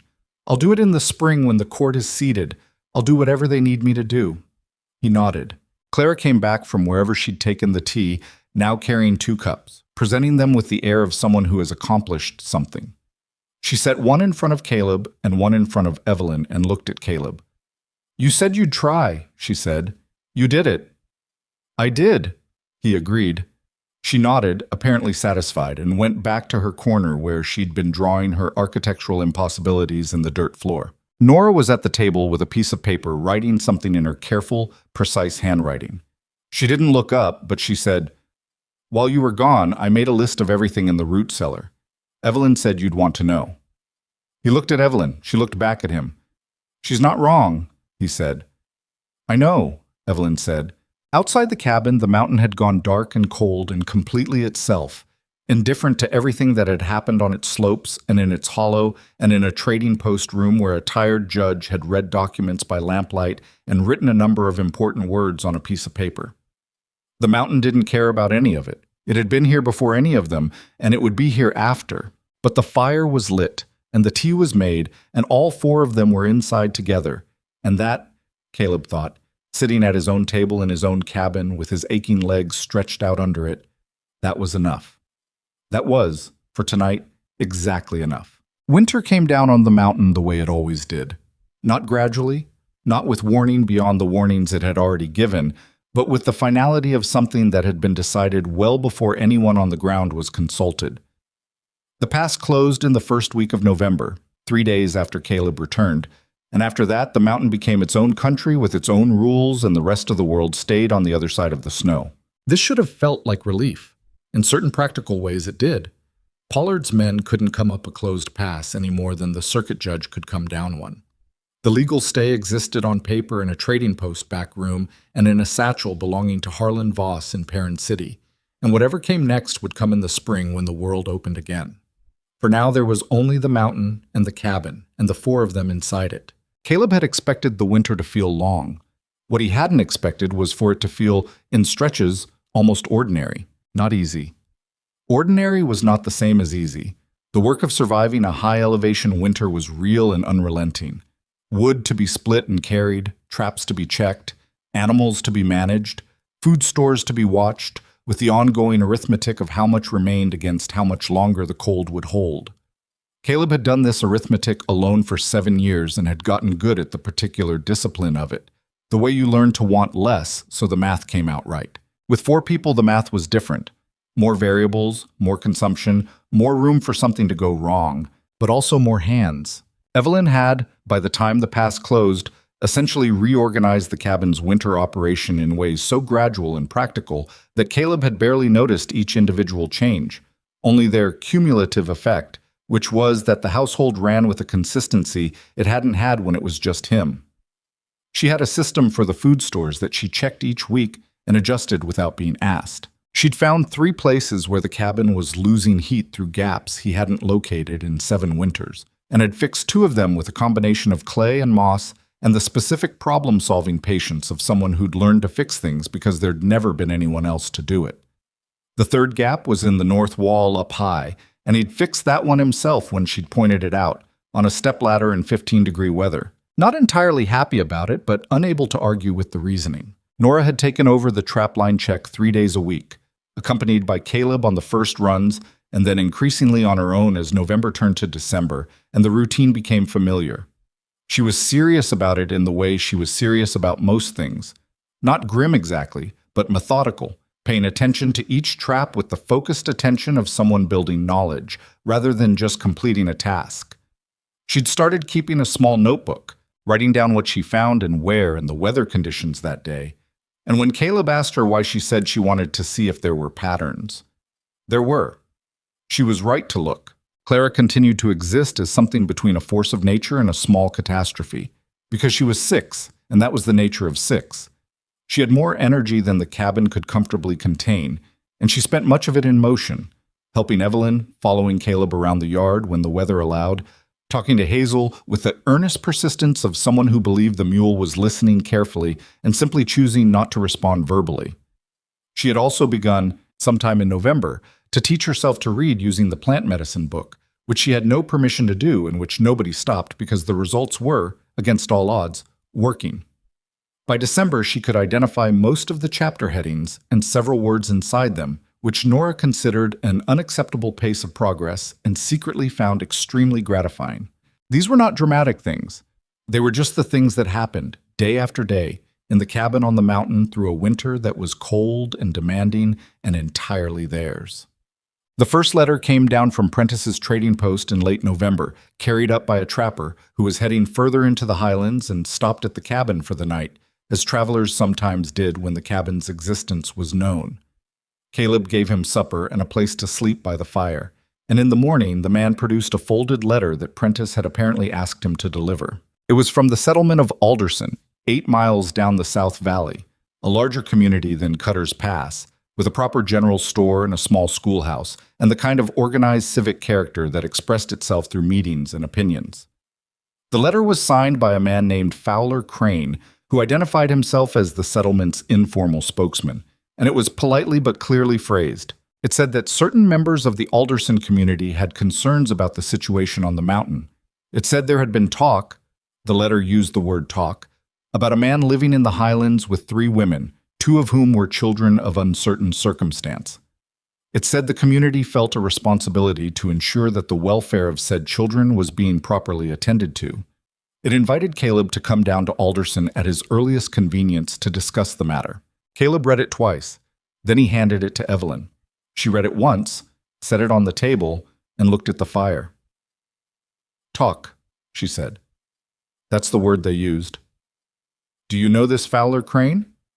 "I've met him. He runs the feed cooperative down there. He's not a bad man." Caleb looked at the letter. "He's a man who believes in the community's right to know its own business. He generally defines the community's business fairly broadly." "What does he think is happening up here?" Caleb was quiet for a moment. He considered the various things Fowler Crane and the citizens of Alderson might have constructed from the information available to them. A mail-order bride notice, a stagecoach arrival, 2 extra children, 4 men on horseback, a trip down the mountain in a snowstorm, the documents with the circuit judge. He thought about Prentice, who traded information the way he traded goods, and who had been watching all of it from the trading post window. "Probably several things," he said, "none of which are accurate." Evelyn looked at him. "Are you going to go down there?" "No." She waited. "I'm not going to go down to Alderson to explain myself to a community meeting," he said. "I haven't done anything that requires explanation. They may not see it that way. They're welcome to see it however they like." He took the letter back, folded it, and set it on the windowsill in the same spot where Evelyn's first letter had sat 9 days before her arrival. He left it there not because he intended to do anything with it, but because throwing it in the fire felt like a response when no response was what he intended. The girls are fed and warm and learning to read. You're here because you chose to be here. The legal standing is documented and filed with a circuit judge. There's nothing in any of that that needs defending to Fowler Crane. Evelyn was quiet for a moment. Then, the children. If they decide to make it official, if someone files a formal concern with the county, they'd have to get up this mountain to do anything about it, and the pass is closed. Spring, she said. Spring we'll deal with, in spring. He looked at her. I'm not going to go justify us to a room full of people who want a story to tell over their supper. She looked at him for a long moment, something in her expression that he'd come to recognize, not agreement exactly, but the acknowledgement of a position she could live with, even if it wasn't the one she'd have chosen. "All right," she said. A second letter arrived in December, this one from a woman named Dora Hensley, who described herself as the school teacher in Alderson, and who wrote with a directness that Caleb found more straightforward than Fowler Crane's diplomatic circling. She said she had heard there were 2 children on the mountain, and she wanted to know if they were being educated. She said education was not optional in her view, regardless of geography. She said if the children were not being educated, she considered it a community matter, regardless of whether the community had been invited to consider it. Caleb handed this one to Nora, who read it, handed it back, and said, "I've read the plant medicine book twice. I can do sums. I've been keeping observational records on the trap line." "I know," Caleb said. "What's she going to do about it from 8 miles away in the winter?" "Nothing," Caleb said. "Not right now." "Then why does it matter?" He thought about this. Because in the spring she might do something, and it's worth knowing what kind of person she is before that becomes relevant. Nora thought about this. She sounds like she cares about whether children are learning. She sounds like that, yes. That's different from caring about gossip. It is. He paused. I'll write back to her. Nora seemed to approve of this distinction. She went back to her notebook. He wrote to Dora Hensley that same evening, a brief letter, plain and factual, that the older child could read at an 8-year-old level and do arithmetic accurately and was keeping observational records, and that the younger child was learning to read and showed particular aptitude for it. He said they were not without education. He said he appreciated her concern for their welfare, which he meant, and that he would welcome her input when the pass opened in the spring, which he also meant more or less. He did not write back to Fowler Crane. The third letter arrived in January, and this one was different. It came from Harlan Voss in Perrin City, shorter than his previous correspondence, more direct, because the news it contained was the kind that didn't need ornamentation. A formal examination of Vance Pollard's filed contracts had been initiated by the Millbrook County Court following Judge Kane's recommendation. Gideon Pratt had been called as a witness and had produced his copies. A woman named Adeline Marsh, who turned out to be a relative of the Rebecca Marsh that Evelyn had mentioned, had provided testimony regarding the signing process she'd personally observed, and Vance Pollard had, 3 days before the examination was scheduled to begin, left Millbrook County. No formal destination given, no legal process yet completed. The examination would proceed in absentia, which was slower but not impossible. His associates in the county had scattered with the speed of men who had always known the operation depended on Pollard's continued presence and authority to function. The women who had been in contracted situations and who had not yet left found themselves, as Voss wrote it, in a state of practical freedom pending the formal legal resolution, because there was no one left in the county to enforce anything. He wrote that Margaret Doyle had been located and was cooperating with the proceeding. He wrote that the businessmen's resources were being applied to ensuring the examination moved forward efficiently. He wrote that he would need Evelyn's testimony in person when the case reached its next stage, probably in April. Caleb read the letter aloud at the supper table because there was no reason not to. The 4 of them sat with their bowls, and he read it straight through, and when he finished, the table was quiet for a moment. Then Clara said, "Does that mean the bad man is gone?" Evelyn looked at her sister. "It looks that way." "Where did he go?" "I don't know." Clara considered this. "Is he going to come back?" "No," Evelyn said, and she said it with the flatness of someone making a declaration rather than an answer. The way you speak when you need a thing to be true badly enough that you put the full weight of your voice behind it. "No, he's not." Clara seemed to find this sufficient. She went back to her supper. Nora was looking at Evelyn, not the cataloging look, something quieter. "Are you all right?" she said, which was not a question Nora asked often or lightly. Evelyn's jaw was tight. Not from anger, Caleb thought, from the specific effort of holding things in check that wanted to move. "I'm working on it," she said, which was honest in a way that a simple yes would not have been. Nora nodded. That was enough. The talk from Alderson didn't stop with the winter. More travelers came through, not frequently, but enough. And each one who stopped at the cabin for a night or a meal carried with them, in various forms, the ambient noise of what the settlement was saying. A trapper in February mentioned, without apparent awareness that it was relevant to his audience, that there was quite the story going around about the man on the mountain and the women he was keeping up there.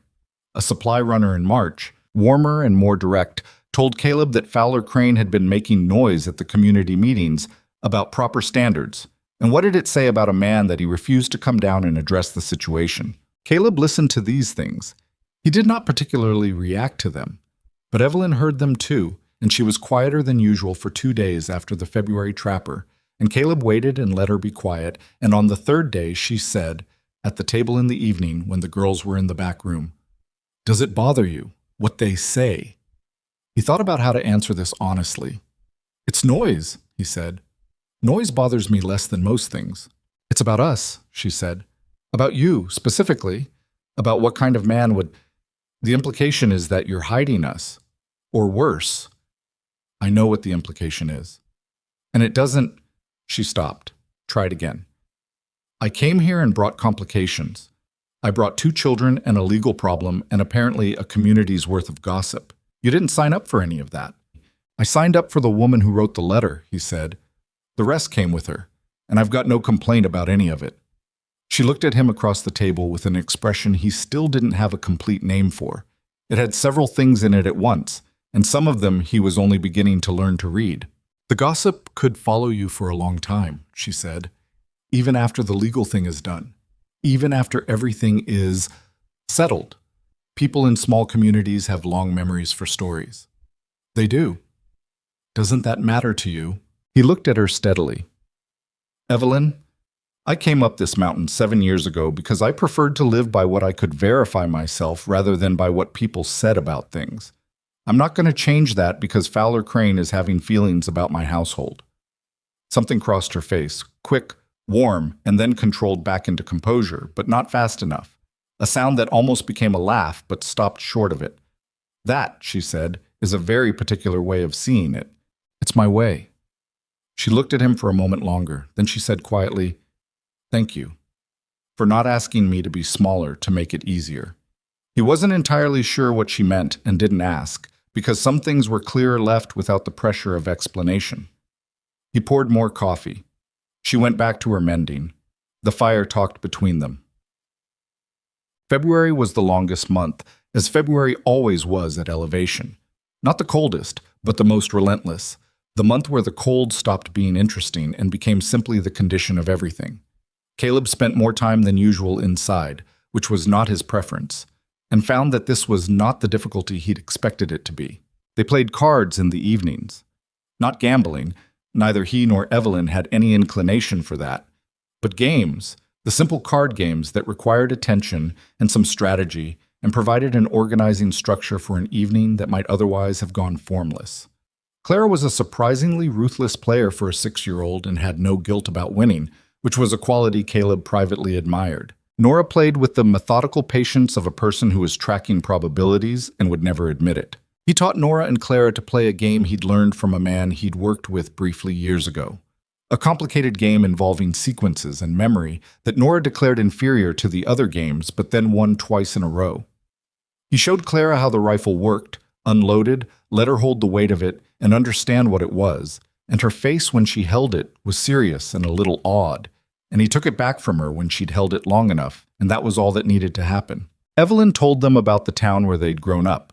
Not the bad parts, or not only those, but the other parts too. The baker who'd let the girls have the end pieces of bread loaves on Saturday mornings. The creek that ran along the south edge of town and froze solid in winter so you could walk across it. The smell of the apple orchard 2 farms over in September, which she could apparently still conjure in full sensory detail because she closed her eyes when she described it and something in her face went temporarily somewhere else. Caleb listened. He didn't offer much of his own past in return. He wasn't built for that kind of talking, and they all knew it by now, and it had become an understood feature of him rather than a problem. But he listened with attention because he understood that telling was its own work and deserved a proper witness. One evening in the middle of February, after the girls had gone to the back room and he and Evelyn were at the table in the particular quiet of a winter night, at Elevation, she said, Can I ask you something? You can ask. Why were you alone up here? 7 years. She wasn't pressing it. Her voice had the tone of genuine curiosity, nothing else. Not why you came, I understand that. But 7 years without, you could have gone back down, brought someone up. You didn't. He was quiet for a moment, not avoiding the question, just finding the accurate answer rather than the easy one. It was simpler, he said finally. Being alone. Not easier, simpler, fewer variables, fewer things that could go wrong in ways you couldn't predict. He turned his coffee mug in his hands. I'm not particularly good at not being able to predict things. She watched him. And now there are considerably more variables. Yes. And things you can't predict. Several of them, he said. Daily. She was quiet for a moment, then, is it worse than you expected? He thought about Nora's notebook of trapline observations. He thought about Clara and the mule. He thought about Evelyn at the window the morning he'd come back from Cutter's Pass, the way her face had done that thing before she controlled it. No, he said. It's not worse. She held his gaze for a moment, and in the firelight her face was open in a way he'd only seen it a handful of times. Not the composed arrangement, not the controlled steadiness she wore for the world, but just her, sitting across a table from him in the middle of a February night on a mountain. Good, she said simply. Yeah, March came with the first suggestion of thaw. Not warmth exactly, not yet, but the specific quality of light that changed, the sun hitting the south-facing snow and finding a fraction more of itself to work with.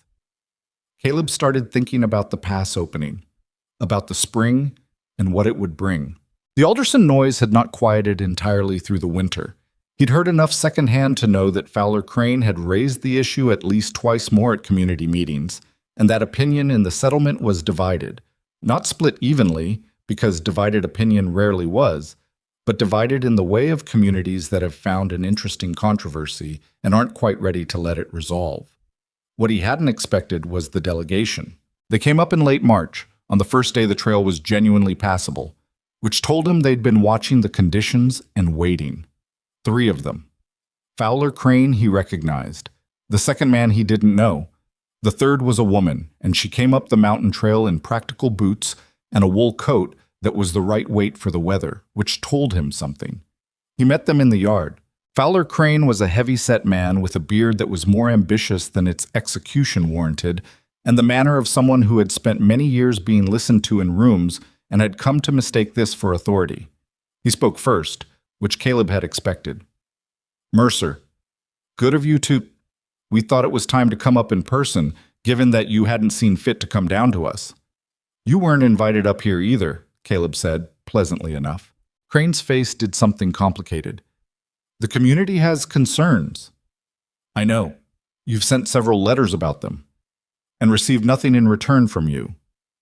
I wrote to the school teacher, Caleb said, and looked at the woman who was looking back at him with an expression of alert attention. Miss Hensley, I expect. That's right, she said. Her voice was direct, not warm exactly, but not unfriendly. I appreciated your letter. It told me more than Mr. Crane's descriptions had. What did my descriptions get wrong? Crane said, which Caleb suspected was an ongoing tension between these two that significantly predated this particular errand. They didn't get it wrong so much as they got it shaped, Dora Hensley said. She looked at Caleb. I'd like to meet the children, if that's possible. It's possible, Caleb said. He looked at Crane. You can wait in the yard. Crane's beard moved with the specific indignation of a man not accustomed to being assigned to the yard. Now see here, Fowler. The third man, quiet until now, with the manner of someone who'd been around Fowler Crane long enough to know when to intervene. Let it be. Crane subsided with the heavy dignity of a man choosing his battles.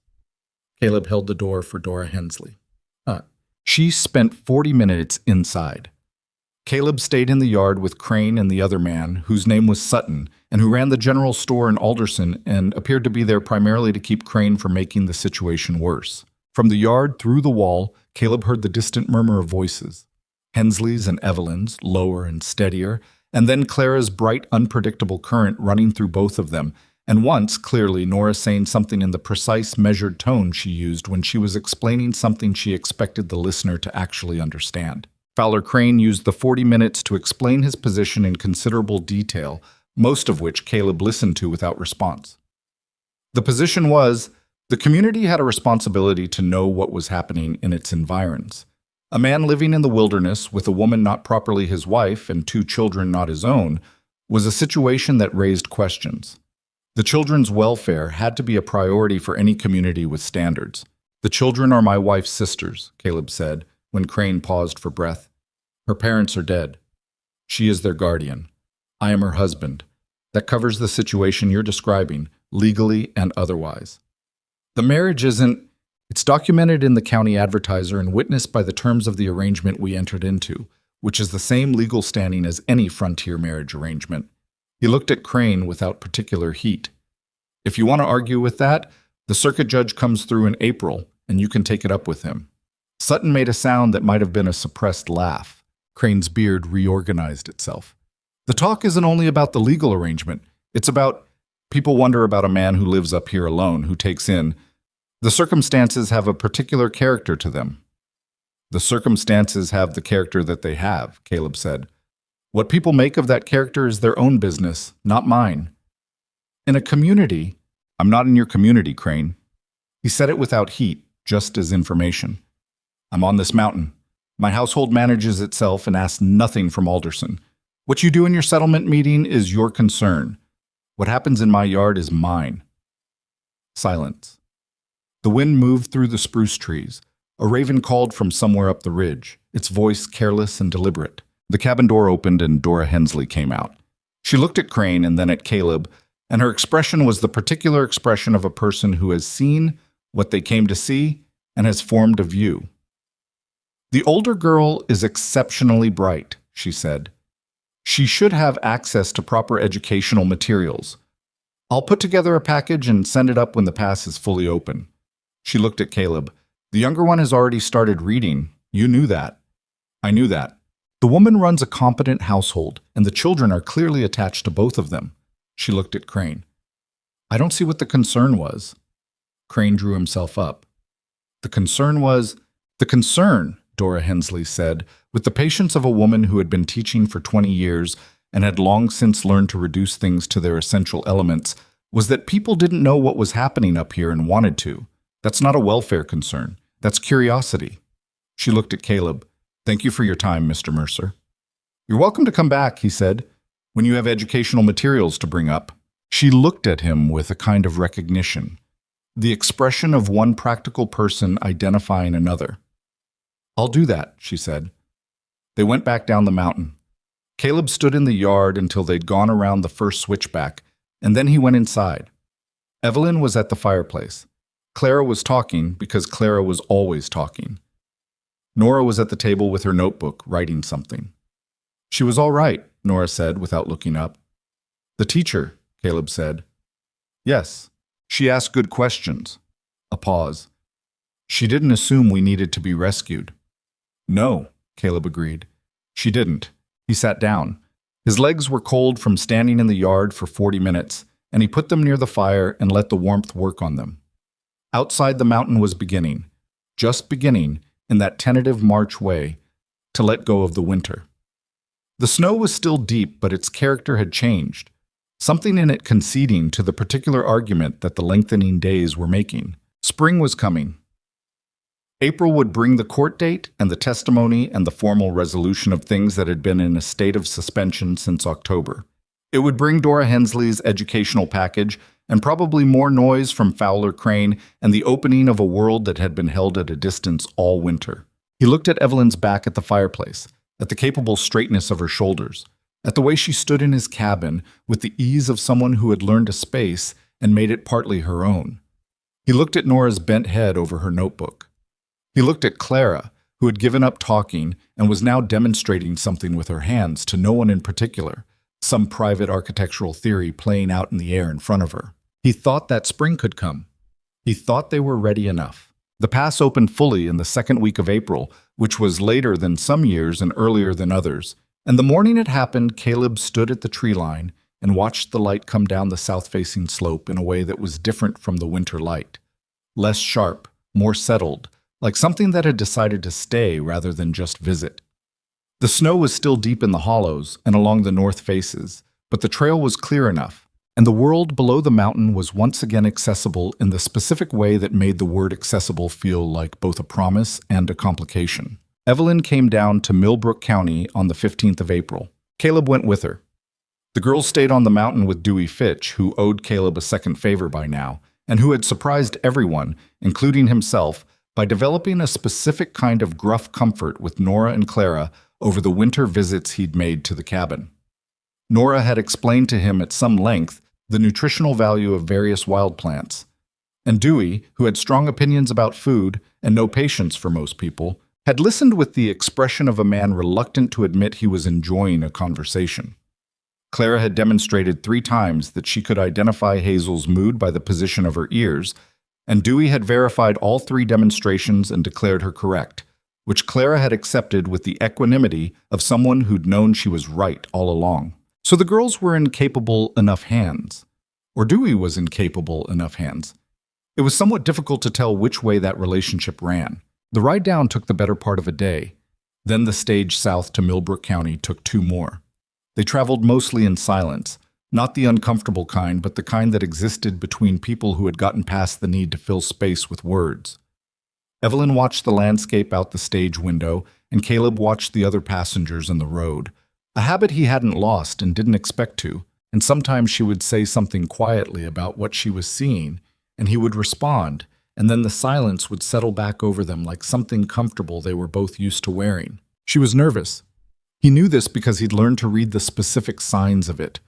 Not the composed exterior, which stayed composed, but the way she held her hands in her lap, slightly more deliberately than usual. The way her attention to the stage window was a little too focused. The way she hadn't eaten much that morning and hadn't mentioned it.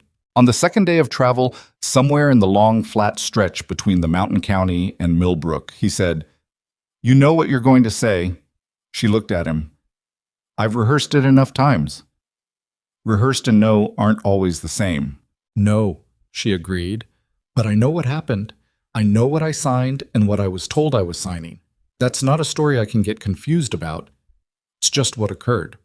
She turned from the window. "I'm more nervous about seeing it written on their faces, the way people look when they hear this kind of thing." "What kind of look?" She was quiet for a moment. "The look that says they're deciding whether you should have seen it coming, whether you were naive or careless or somehow responsible for being in the situation." Her jaw set slightly. "I've seen that look before. On people who knew us when things went wrong." Caleb thought about Fowler Crane and his community's concern. He thought about the people Evelyn had described in her old town, who'd stopped looking at them the same way after her mother died, as if poverty were a contagion and the way to avoid catching it was not to look directly at the afflicted. "There may be some of that," he said. She looked at him, seemingly surprised he hadn't reassured her otherwise. "There may be," he said again. "Not everyone in that room will be looking at you the way they should. But Voss is a good attorney, and Pratt's documents are clear, and what you're describing is a crime, a systematic one, against multiple women. The facts have enough weight that one person's expression doesn't change what they add up to." She held his gaze. "You're not good at comfort." "No." That was still helpful. "I know," he said, without particular modesty about it. And she made the sound that almost became a laugh, and then the stage hit a rut, and they both grabbed the door handle, and the moment passed into the ordinary continuing motion of the journey. Millbrook County was larger than Caleb had expected, and smaller than Evelyn remembered. That was the way of places you left under pressure. They enlarged in the memory into something more significant than they'd actually been, and then contracted when you saw them again to their real dimensions, which were sometimes disappointing and sometimes a relief. For Evelyn, it seemed to be both. Harlan Voss met them at the stage depot, a compact, efficient man with the air of someone who'd been working on this problem for long enough that he'd stopped being anxious about it and become simply intent. He shook Caleb's hand, nodded at Evelyn, and said, "The examination is the day after tomorrow. Judge Aldrich has agreed to preside. Different judge than your circuit judge, but familiar with the stay Kane issued. He began walking, expecting them to keep up, which they did. Gideon Pratt is here. He's been here 3 days, and he is extremely nervous about testifying, which I've told him is appropriate and also irrelevant. What about Margaret Doyle? Evelyn said. Voss glanced at her. She's here. She arrived yesterday. A pause. She'll be in the room. Evelyn absorbed this without visible reaction, but Caleb saw her hands do the thing they did. Press flat and then release. They were given rooms at a boarding house 2 streets from the courthouse, the kind of place that was clean and functional and put effort into neither decoration nor warmth, which suited Caleb well enough. He set his bag on the narrow bed and sat on it for a moment and thought about the mountain, about Nora's trapline notebook, and Clara's endless architectural theories, and felt the specific weight of distance. Not homesickness exactly, because homesickness was too soft a word for what the feeling was. And also he'd spent 7 years not being capable of it, which didn't just go away because circumstances had changed. But there was something, the cabin's absence as a background presence, the way he kept calibrating for sound that wasn't there, the specific sounds of that hollow, that ridge, that chimney. He'd been on the mountain long enough that its absence had a texture. He went next door and knocked, and Evelyn opened it, and she was holding a small piece of paper that she'd apparently been reading and that she turned slightly away from him when the door opened, which he noted without commenting on. "Are you all right?" he said. "I was going over my statement." "That's not what I asked." She looked at him for a moment, and then she stepped back and let him in and sat down on the edge of her own narrow bed and set the paper on the nightstand and said, "I've been trying to think about what it means that he ran. Pollard." She looked at her hands. Part of me wanted the examination to be, I wanted him to be there. I wanted to say it to his face, across a room where it meant something legally. She paused. "He just left. There's no confrontation. Just a room full of people discussing what he did without him in it." Caleb sat down in the room's single chair, which creaked with the conviction of furniture that had been creaked in for 30 years. "Is that worse?" he said. "It's different than I imagined." She thought about it. "I kept imagining him sitting there having to listen, having to hear what it was called in a court. And instead he's just somewhere else, not hearing anything." "He knows what he is," Caleb said. "He's known it the whole time. His knowing it wasn't the part that mattered." She looked at him. "The part that matters is the examination, the record, the formal thing that gets written down in a court document and stays written down." He looked at her steadily. "That's not for him. That's for the women who come after, who he would have found next if this hadn't happened." She was quiet for a long moment, something moving through her face that he gave space to rather than interrupting. "I know that," she said finally. "I do. It's just—" She stopped. Started again, more honestly. "I've been angry for a long time, and I wanted somewhere to put it.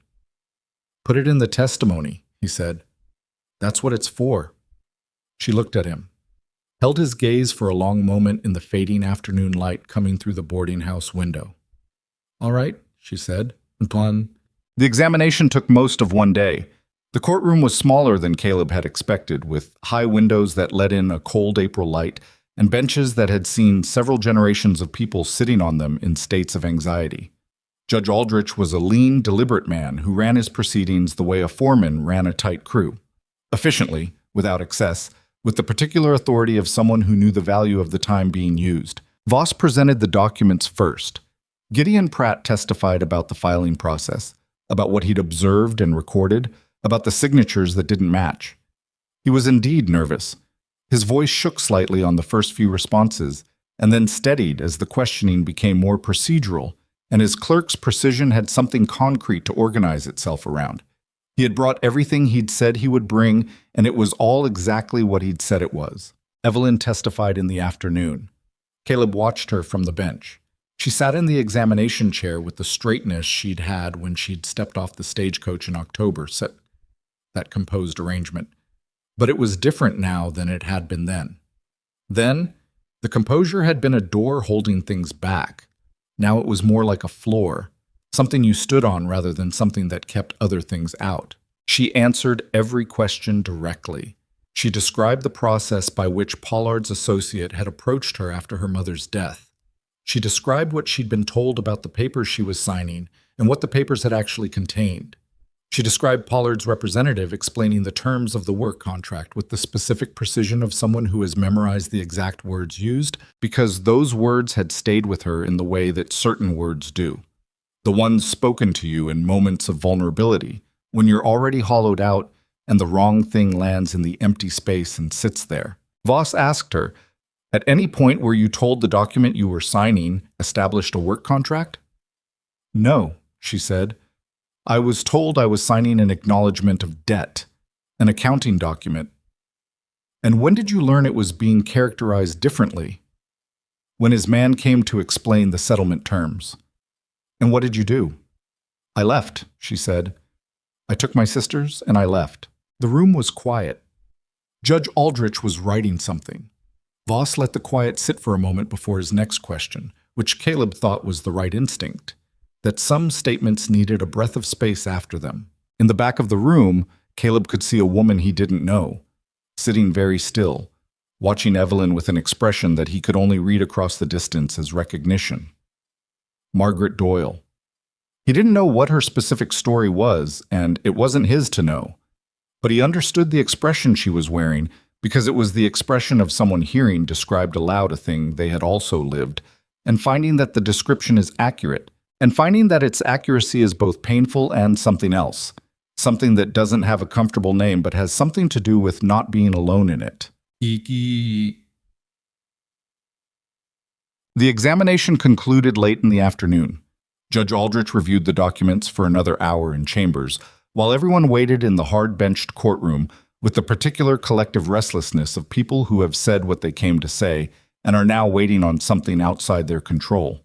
Evelyn sat beside Caleb on the bench. She was not doing the composure anymore, not the controlled version. She sat with the natural posture of someone who had done what she needed to do and was waiting for the rest, and the naturalness of it struck him as something worth noticing. She'd walked in here in October, a woman running from something. She was sitting here in April, a woman who had turned around and looked at it directly and named it in a courtroom. And those were not the same woman, or she was the same woman differently arranged. When Judge Aldrich returned, his findings were formal and specific and took 20 minutes to read into the record. The essential elements were: the signed documents did not constitute a valid work contract under Millbrook County law. The debt acknowledgement that had been used as the basis for a work contract claim did not legally establish such a contract. Any claim Vance Pollard or his associates held against Evelyn Hart was formally dissolved. The pattern of documentation suggested a deliberate scheme of misrepresentation warranting a criminal referral to the county prosecutor's office. He said other things too, careful legal language about the scope of the examination and what it did and didn't determine, and what the next steps in any criminal proceeding would look like. Caleb listened to all of it, but what he kept coming back to was the specific phrase, formally dissolved. He looked at Evelyn. She was staring at the front of the courtroom, at the judge's bench, at nothing. Her hands were in her lap, and they were not pressing flat. They were just resting there, slightly open, the way hands rest when they are not braced against something. After a moment, she said quietly, "It's done." "The first part of it," he said. She nodded. She understood the distinction. There would be more court dates, more proceedings if the criminal referral moved forward, more of this. But the thing that had hung over her since before she'd stepped on that stagecoach in October, the thing she'd been running from and then fighting and then holding in suspension through a winter on a mountain, that specific thing was done. "Yes," she said. "The first part of it." Across the room, Margaret Doyle was standing up from her bench. She looked at Evelyn. Evelyn looked back at her. Neither of them said anything across the distance of that small courtroom, but something passed between them, the particular acknowledgement of two people who have been through a version of the same thing and don't need to explain it to each other. Evelyn nodded once. Margaret Doyle nodded back. Then they both looked away, and that was enough. They stayed in Millbrook County one more day for Voss to conclude the paperwork, and for Evelyn to give a longer recorded statement that would support the criminal referral. Caleb spent most of that day walking the town, which he did not have strong feelings about either way. It was a town with the things towns had, and he observed it without particular judgment. He went to find the county recorder's office, more out of habit than intention, and stood outside it for a moment thinking about Gideon Pratt, who had spent 4 years quietly copying documents in the hope that someone would eventually come along who could use them. It was a particular kind of patience, not passive patience, not the patience of someone waiting for things to improve on their own, but the active, intentional patience of a person who prepares for the right moment without knowing when it's coming. Caleb understood that kind of patience. He'd been building his woodpile in August for 7 years. On the evening before they left, Voss took them to supper at a place near the courthouse that served food in the uncomplicated style of establishments that knew their customers were not there for the experience, but for the sustenance. Over the meal, Voss explained that the criminal referral would proceed over the coming months, and that he would handle the legal aspects with minimal requirement for Evelyn's direct involvement unless something specific demanded it. The women who are still in the county will be the primary witnesses in any criminal proceeding, he said. Your testimony and the documents are part of the foundation, but you don't need to rebuild your life around this case. He looked at Evelyn directly. What I'm saying is, you can go home. She looked at him. Home, she said, the way you say a word when it has recently acquired a meaning it didn't used to have. Back to your mountain, Voss said mildly. Yes, she said. We can do that. Caleb looked at her across the supper table, and she looked back at him, and neither of them said anything else, because there wasn't anything else that needed saying just then. The ride home took 3 days, which was longer than the ride down because they were not in a hurry in the same way, and somewhere in the middle day of the journey, in the stage with the spring countryside going past the windows, Evelyn fell asleep against the wall of the coach with her head tilted at an angle that would almost certainly hurt her neck when she woke up. Caleb looked at her for a moment, at the full, unguarded relaxation of someone finally sleeping without any part of themselves remaining on watch, and then he looked out the window at the mountains coming back into view on the northern horizon, the familiar line of them, and felt something he wasn't going to try to name because naming things was not always the most useful response to them. She'd been carrying that weight since before he'd met her.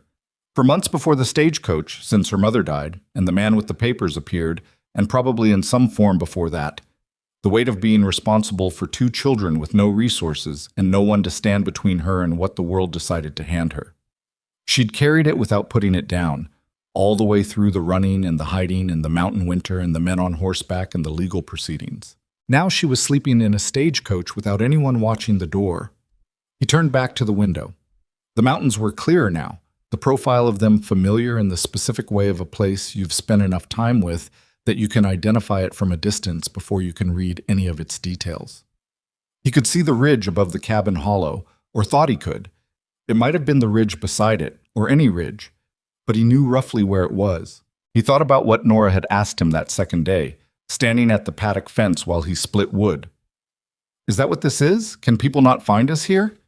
And he'd said it was harder to find people here. He'd said that anything that came up the trail, he'd see it first. What he hadn't said, what he hadn't known how to say to an 8-year-old who needed something more immediate than philosophy, was that the safety a place gives you is only ever partial. It buys you time. It changes the math of how hard you can be reached. But the real thing, the thing that actually holds, is not the geography. It's what you build inside the geography, who you are to each other, what you do with the time the place gives you. He'd spent 7 years on that mountain making himself harder to reach. He thought that was the point. He understood now that it had only ever been the starting condition, the blank page before anything was written on it. They came up the trail in the afternoon of the 3rd day, and the mountain was doing what it did in late April, showing off a little the way the mountain only did in spring. The snowmelt was running in the shallow gully crossings, cold and fast and clear. The south-facing slopes had the first tentative green starting along them, not lush yet, just the suggestion of it. The mountain's way of noting that the argument was over and winter had lost again. The spruce trees had new growth at their tips, that particular bright green that made the rest of the tree look darker by contrast. A hawk worked the updraft above the second ridge, tilting on the thermal without any visible effort. Evelyn stopped on the trail for a moment to look at it. Not stopping to rest, just stopping because it warranted stopping. It looks different in spring, she said. It does. In October I was watching for threats. I was looking at all of it and trying to determine what was dangerous. And now, she looked at the hawk, at the running water, at the new growth on the slope. Now I can see it, she said simply. They came up the last rise and the cabin came into view in the hollow, and before they'd fully cleared the trees, Caleb heard Clara's voice, raised in some sort of debate, the specific tone of it suggesting she was either explaining something important or objecting to something unreasonable, both of which were states she inhabited with equal frequency. Hazel was at the paddock fence, and her ears went toward them a full 30 seconds before Clara noticed them and came running. She hit Evelyn at full speed, and Evelyn caught her, and the impact of it staggered her back a half step before she got her footing, and Clara was talking before she'd fully arrived, some rapid accounting of everything that had happened in their absence that was going to take longer than the actual absence had. Nora came out of the cabin door at a more controlled pace. She walked across the yard and stopped in front of Caleb and looked at him with the assessment expression. "Everything went all right," she said. It was slightly a question and mostly a statement. "Everything went all right?" She nodded. "Dewey burned the porridge on the second morning. I told him how to do it correctly, and he did it correctly after that." A pause. "He's not as difficult as he acts." "No," Caleb agreed. "He's not."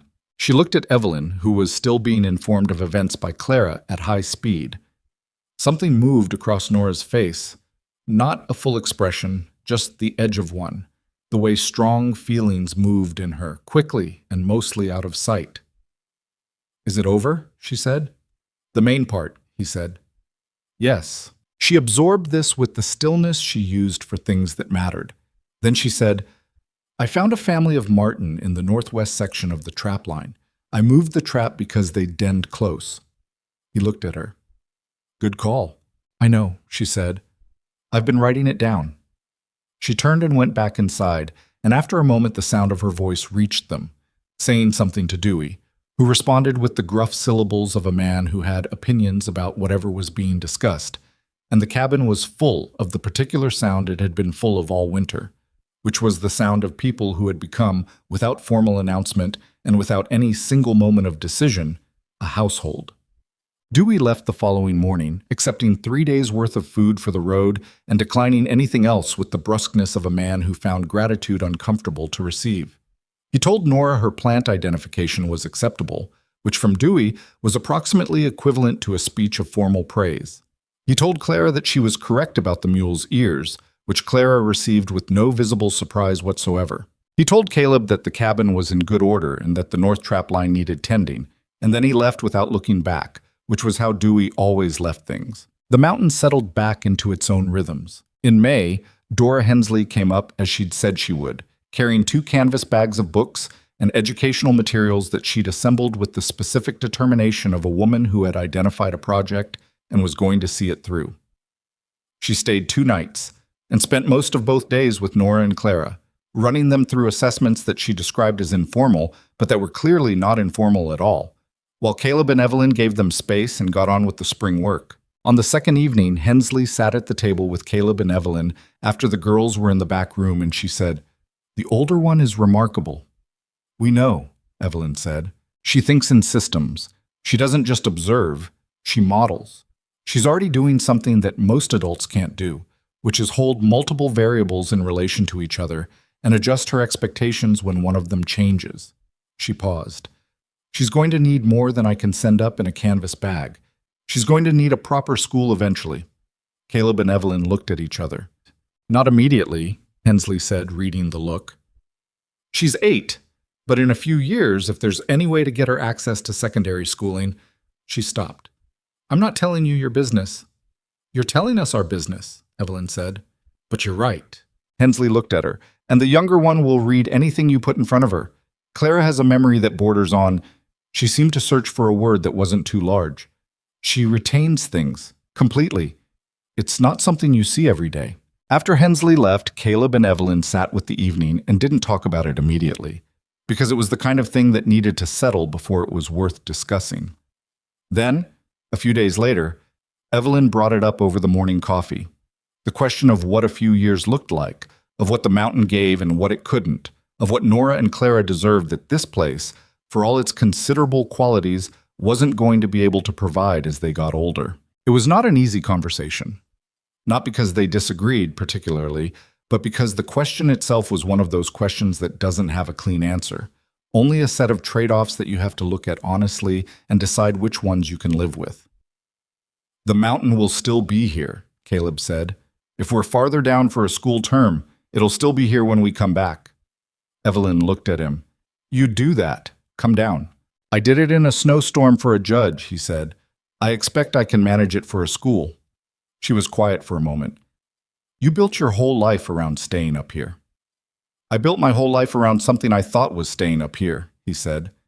He picked up his coffee. Turns out it was something different. The mountain is part of it, not all of it. She held his gaze. That thing in her expression, the one that had been developing all winter, all the months of being in the same space and working the same problems and sitting at the same table, was fully legible to him now. He didn't look away from it. All right, she said. We'll figure it out when the time comes. That's all anyone does, he said. The formal word from Voss came in late May, a letter that arrived via the Cutter's Pass trading post, carried up by a traveler who handed it over with the mild curiosity of someone who'd noticed it came from a courthouse and decided not to ask. The criminal referral had been formally accepted by the Millbrook County Prosecutor's Office. Vance Pollard had not yet been located, which was a frustration, but not a surprise. Men who built systems like his generally had thought about where they would go if the systems collapsed. But the formal proceeding against him was initiated, and it would wait for him, and wherever he'd gone, whatever name he was using, that was not something that simply went away. More practically for Evelyn, the examination's findings were entered into the permanent record. The contract was dissolved. Her name was clean of it. She read the letter twice at the table and then set it down and didn't say anything for a while. Caleb left her with it. He went outside and worked on the paddock fence, which had heaved slightly over the winter frost and needed resetting, and he worked on it until Clara appeared at his elbow. She had inherited Nora's habit of appearing without footsteps, or possibly both habits had the same source, which was a childhood that required monitoring one's environment closely. What are you doing? Clara said. Fixing the fence. Why? It's crooked. She inspected the fence with great seriousness. It looks fine. It's not level. She looked at him, then at the fence, then back at him. Evelyn is crying, she said. He looked up. Not the bad kind, Clara said, with the authority of someone who had spent considerable time distinguishing between types of crying. The other kind. He looked toward the cabin. The door was closed. She'll be all right, he said. I know, Clara said. I left her alone because that's what she needed. Nora said. She paused. Nora says a lot of things. She's usually right. She knows that, Clara said, with the specific resignation of a younger sibling. She looked at the fence again. Can I help? You can hand me the mallet when I ask for it. She positioned herself with the mallet and waited with the complete focused attention she gave to things she'd decided were important. He worked on the post, resetting it in the ground, and she handed the mallet when he asked and held the post when he told her to hold it, and the fence got straighter, and the afternoon went on. When he went inside an hour later, Evelyn was at the fireplace. Her eyes showed what they showed, and she didn't try to arrange her face into anything different, and he didn't ask about it. He put water on for tea. There was always tea now, he'd made sure of that, and sat down at the table. After a while, she said, I keep waiting to feel like it's real. It'll get more real, he said. Slowly, that's how it usually works. Is that how it was for you, when you came up here? Did it take a while to feel real that you'd actually done it? He thought about the first winter on the mountain, alone, the strange doubled feeling of having chosen something completely and still not quite believing you'd done it. About a year, he said. She looked at him. A year. Give or take. He pulled his mug toward him. You'll get there sooner. You've got more to pull you into the present. She looked around the cabin. At Nora's notebook on the table, at the educational materials stacked along the wall, at Clara's drawings scratched in the floor, at the 2 sleeping rooms where one room used to be, at all the accumulated evidence of what a place becomes when people actually live in it rather than just inhabit it. I never thought I'd have this, she said. Not to him specifically, just to the room, to the fact of it. I thought I was going to spend my life managing the next emergency, and the one after that. You might still have emergencies, he said. I know. A pause. But it'll be from here, from somewhere.